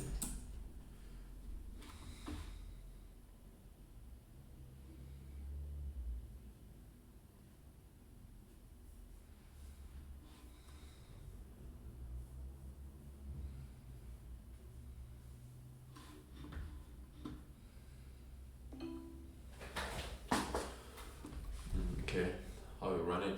Yes.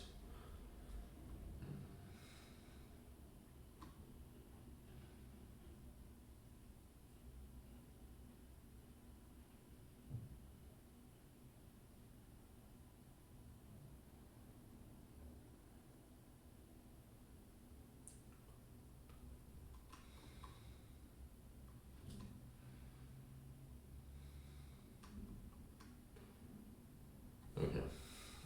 What else? See, and now you just say build it and it builds it, but what else should we keep in mind?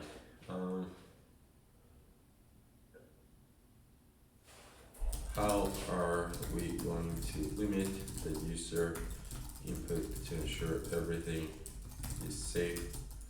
Also, the robot should be able to go front, back, left, and right.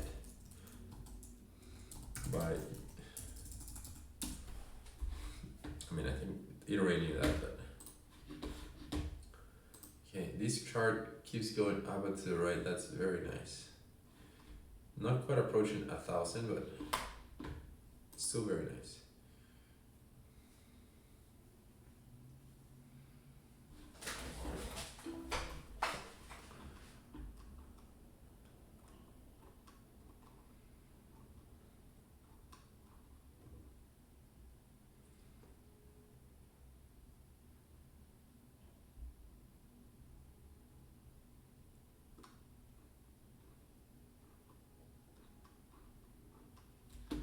I'm gonna say go ahead and implement.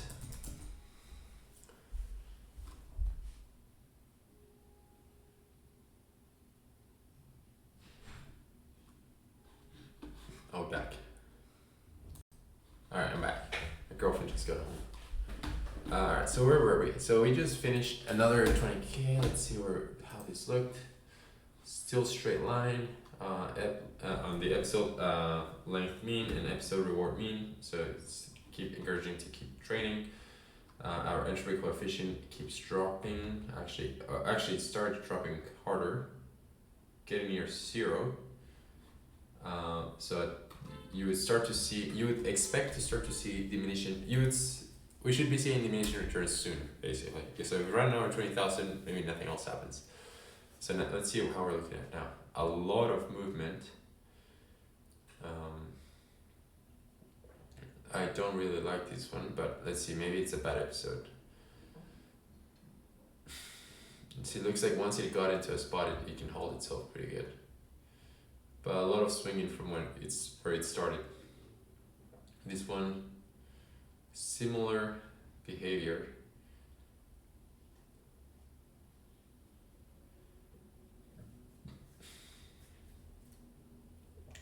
Honestly, it looks a little jerky to me.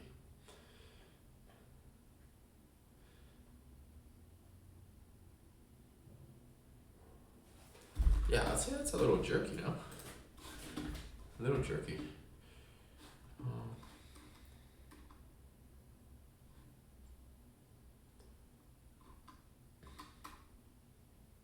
The entropy coefficient allows it to spike over there. Like really hard.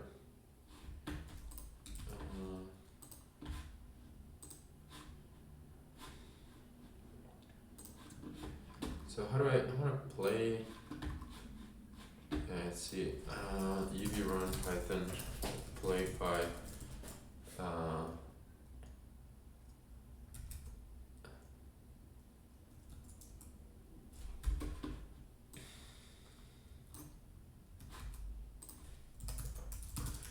Let's not run the final. Let's run 7,000 before the entropy spike. Entropy coefficient last spike. Let's see. Maybe a little better. Still kind of like all over the place. Yeah, I'm not sure if I'll call it better. Maybe 60. We saw 60 before. 50.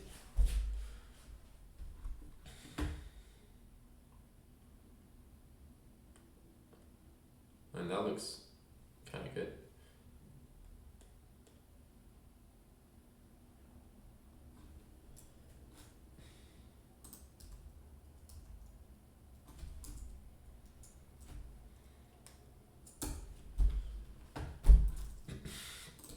Yeah, I mean that looks decent. What about 60? 50 is behaving like as I would expect. 60, a little bit more movement. I don't know, maybe that's healthier. These iterations are getting higher rewards, right? So they think they're doing something better. But anyways, let's train another 20. I just want to see what happens to the entropy loss coefficient and the entropy coefficient here and the entropy coefficient loss. Yeah, they should go to 0 basically and plateau at 0, and then these lines should stop going straight up and to the right. But we'll see. What else? We were also looking at here robot control. So we told to implement it.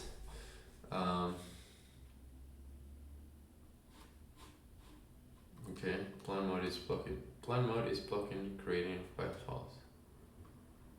Okay. Okay. I think the terminal is busy. I guess I could just start a new terminal. So I was thinking. Wait, what was I thinking? It was like that. We can implement that, and then. I was just having a thought earlier.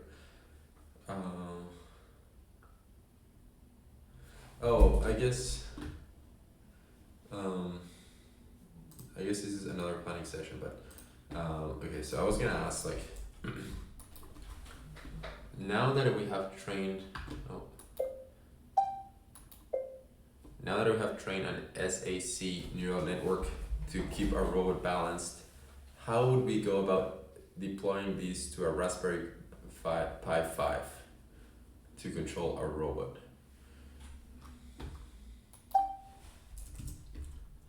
That we have trained a SAC neuron to keep our robot upright and balanced in position. How would we go about deploying these to a Raspberry Pi 5 to control? Yeah, basically, because I was just thinking, today we set 3 goals and we are so far on track to hit 2 of them basically. And it's like, is the third also as easy?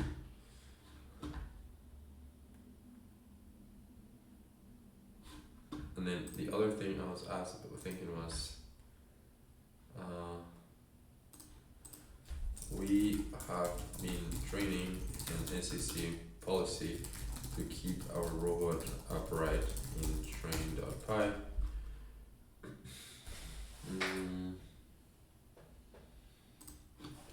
But this policy works in simulation where everything is perfect. How can we make it robust to the imperfections of real life?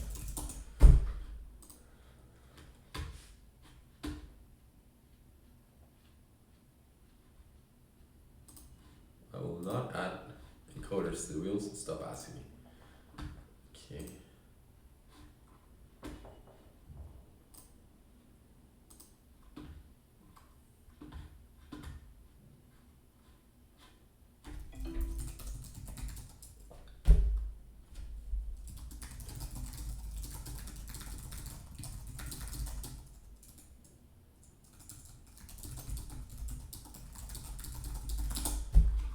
So 3 different windows implementing things.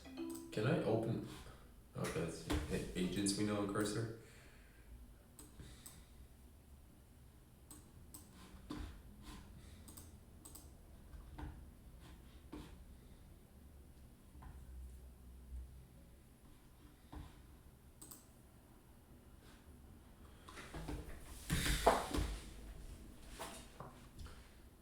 mouse only from you deploy sooner or train server.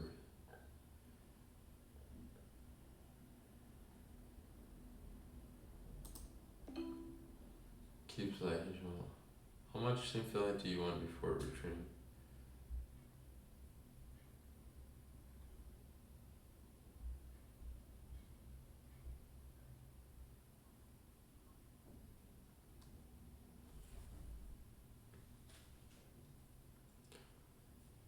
I wonder what DR here means. Keep slide and hinge model at domain upgrade.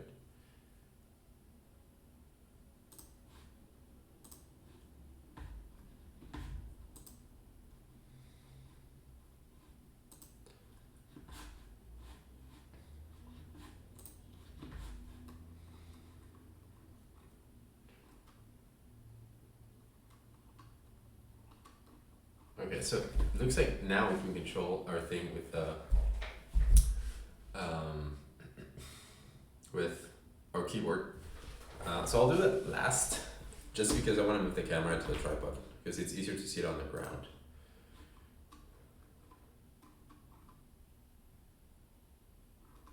Okay, so that one's done.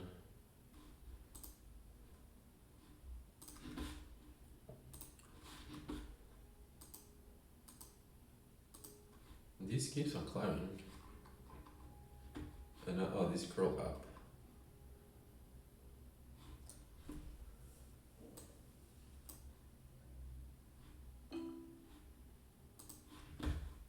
That noise is just agents saying they're done.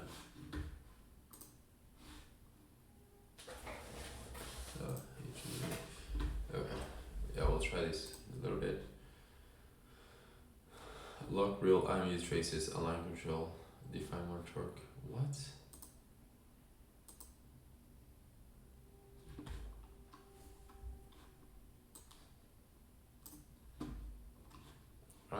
I'm not gonna do that just yet.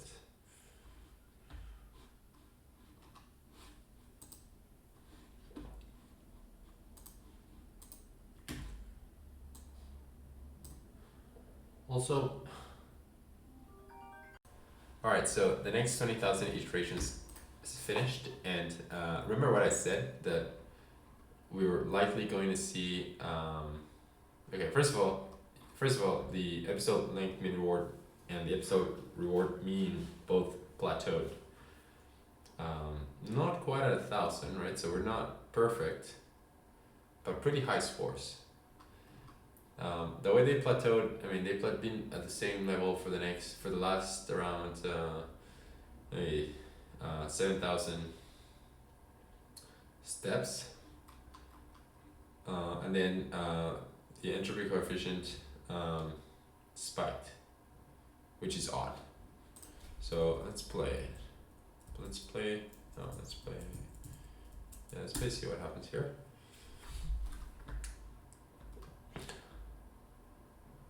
That looks pretty good.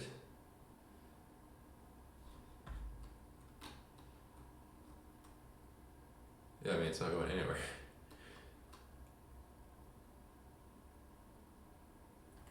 Yeah, it almost looks maybe too good actually. Right, it's actually going nowhere, but again, this is like with no perturbations, nothing, right?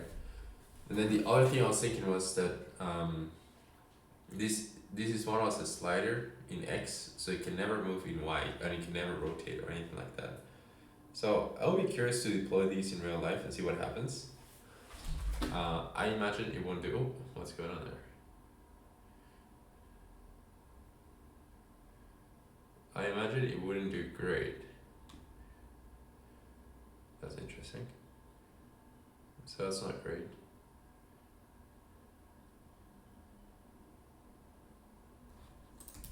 But yeah, I would be curious to deploy that. I think maybe we'll train one more.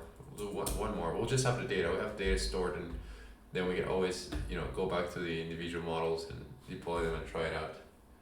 But yeah, so I think that's basically done in terms of how much more performance we can squeeze out of that. And then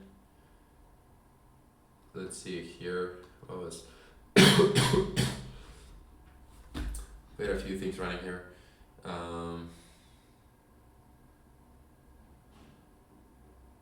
Yeah, I guess how to deploy.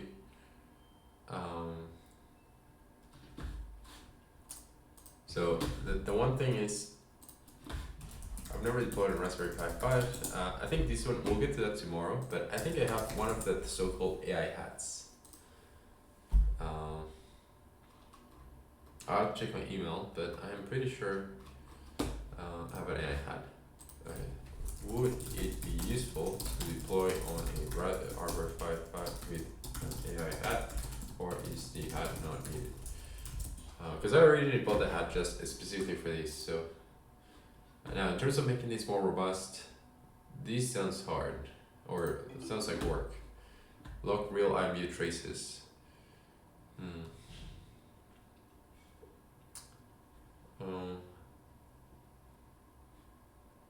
Sample mask, calm friction noise screenings. See, that sounds like a lot of steps. So maybe is there an easier intermediate strategy that we can take that doesn't require so much work in data gathering? So that's one thing we can try. And then I think after this last run is done, I'm gonna go and try deploying this one for manual controls.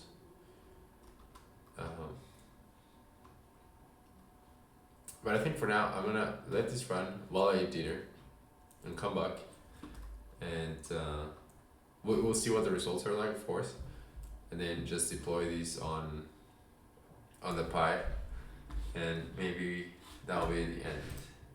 They can continue tomorrow. And then tomorrow we can try deploying on the Raspberry Pi 5. Oh, apparently the AI hat is not needed. Oh. Wait, what? Really? That's great.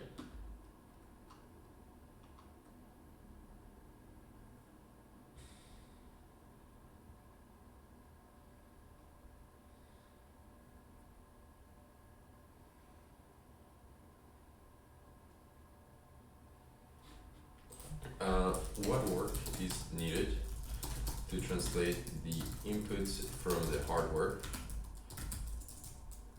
and the outputs from the software to values that the hardware can read?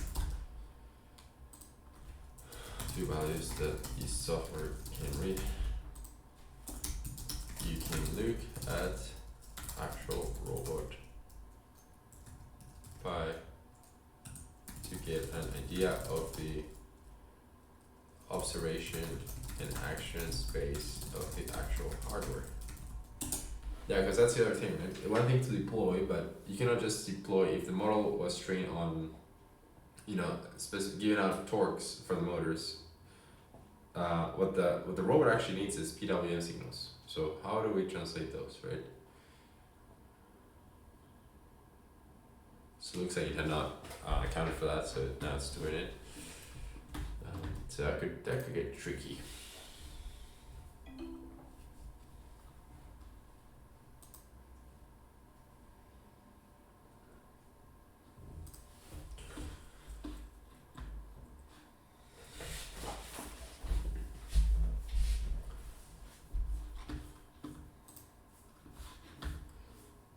I might have bought the AI hat for nothing. That's funny. I mean, I have it. One day, I'm sure I'll use it. A lot of times I find myself wanting to have more boards. Like for example, for this cell balancing robot, we don't need a Raspberry Pi 5. I just need it for fun. I'm sure there's like smaller boards that we could just use for that. And like my main motivation is like powering the Raspberry Pi 5 has been like annoying just because of how sensitive it is to brownouts. And so yeah, if we have a board that wasn't as sensitive, like I think it would make life way easier. We can see the entropy coefficient here dropping.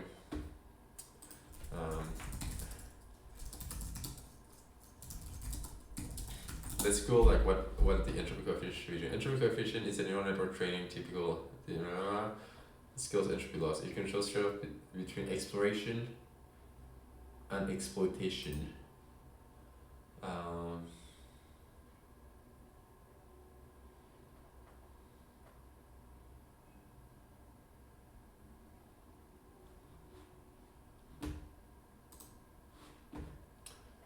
Anyways. Okay, so looks, we had plateaued and we are now climbing again, and we're actually approaching 1,000 pretty fast. Now I think that 1,000, if I'm interpreting this right, like 1,000 reward. Okay, I guess yeah, 1,000 reward would effectively be like straight line and not moving. I think, or very close to that at least. Maybe 1,000 reward is not even possible actually. Yeah.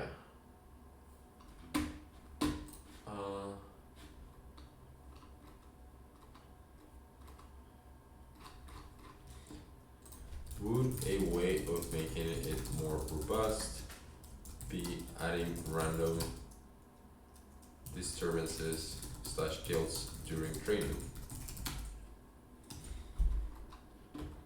I just realized that I think we've been training with starting at like perfect equilibrium always. So maybe could find a local maxima, reward maxima, where it's like you just start and never move.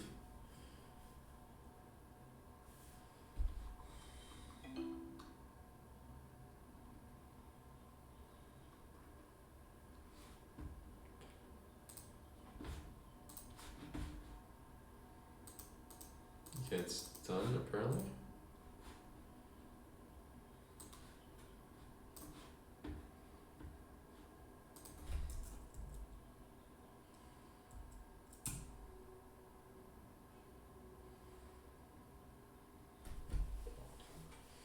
It looks good.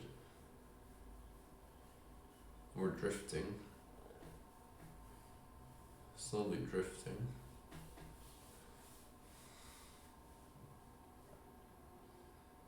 No, probably the other way. But yeah, it's just like the reward function doesn't really penalize drifting slowly like that. Even though it's not ideal, but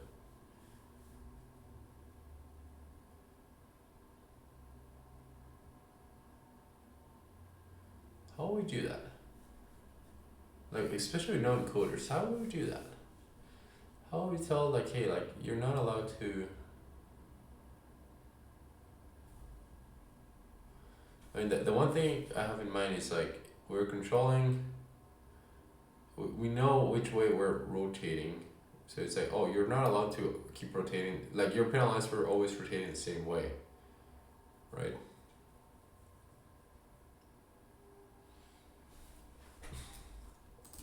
And we also plan to modify.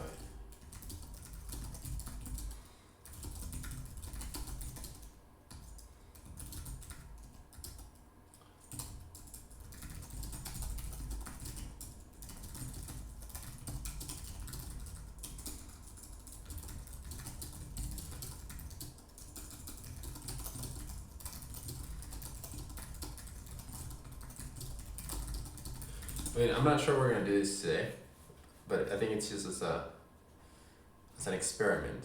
It's like, hey, you know, can we make it so it's a way we can improve the reward function.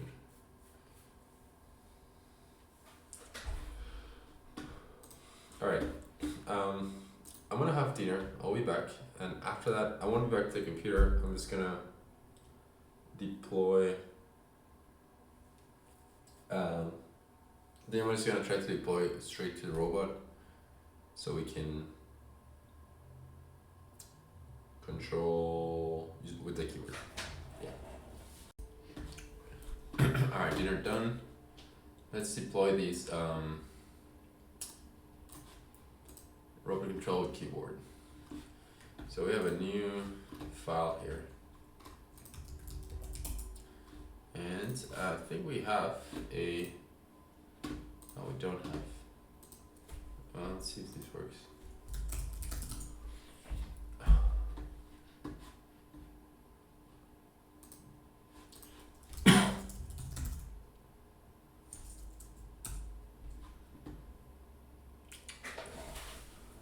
Let's see if this works. Alright. Oh. PID drive mode.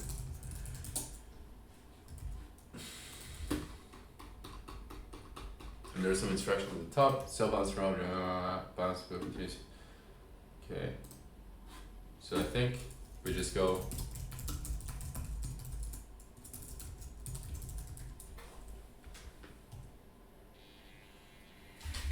The robot is balancing itself.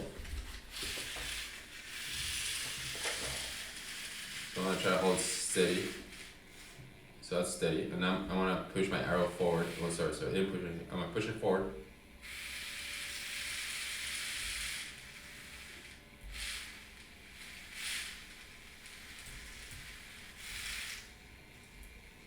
Oh, sorry, I was pushing the arrows, but apparently it's WASD. This is W, this is S, this is A, this is D.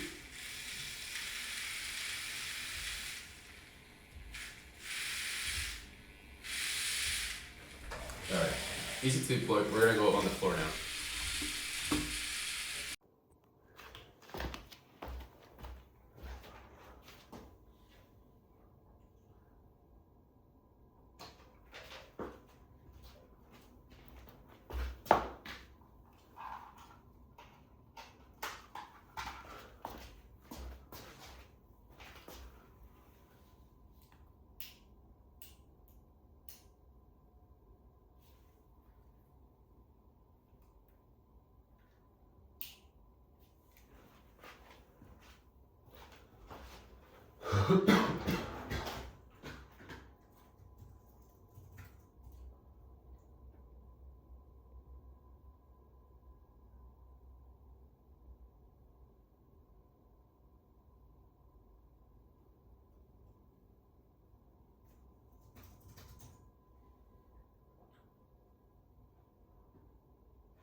I think something's wrong.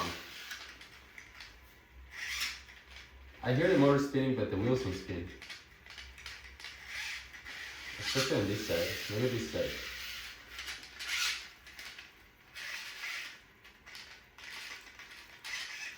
I mean, it's very jerky too.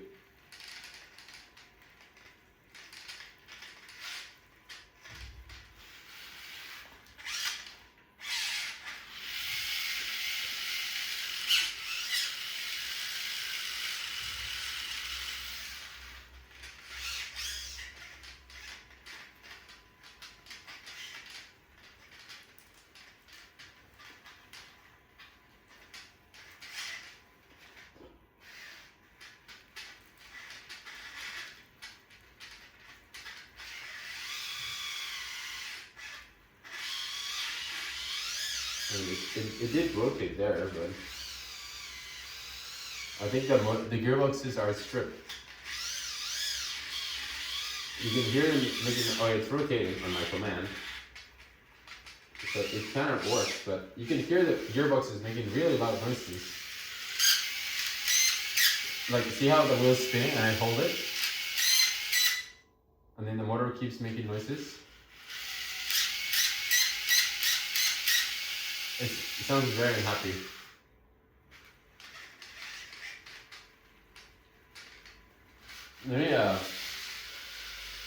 Let me try tuning the checking the PWM values here.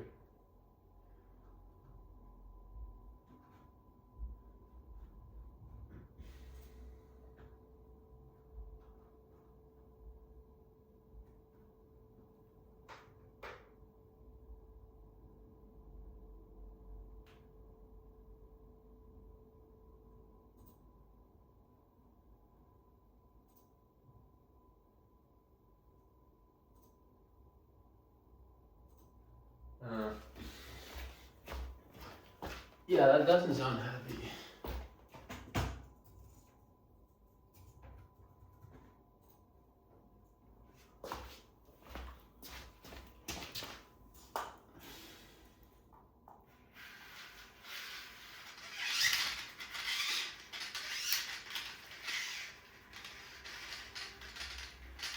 It's really jerky. It didn't used to be this way.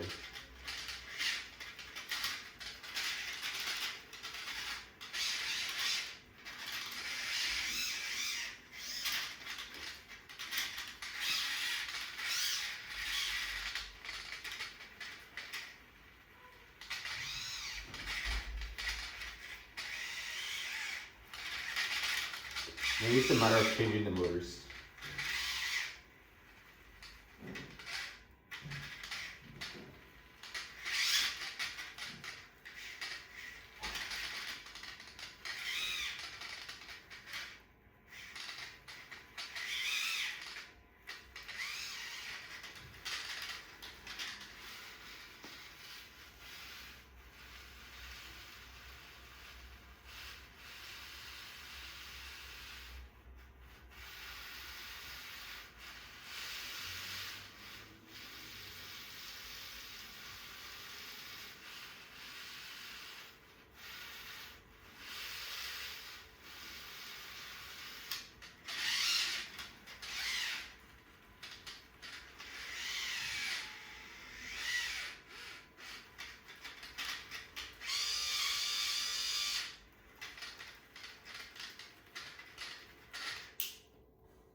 I think I'm gonna leave it there for today, for this video.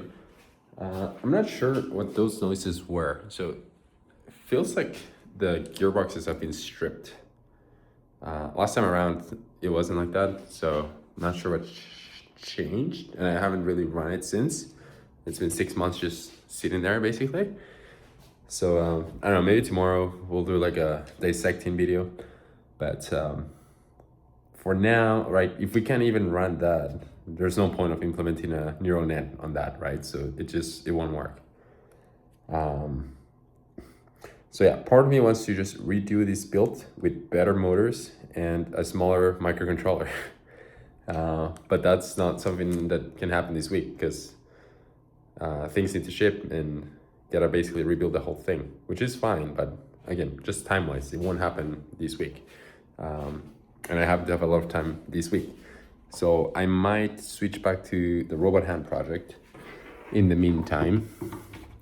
Maybe tomorrow we do like a little dissecting of the motors. I'm running the cheapest motors in the world, so I know what I'm signing up for, but still a little disappointed. We'll see what we can do. All right, thanks for watching.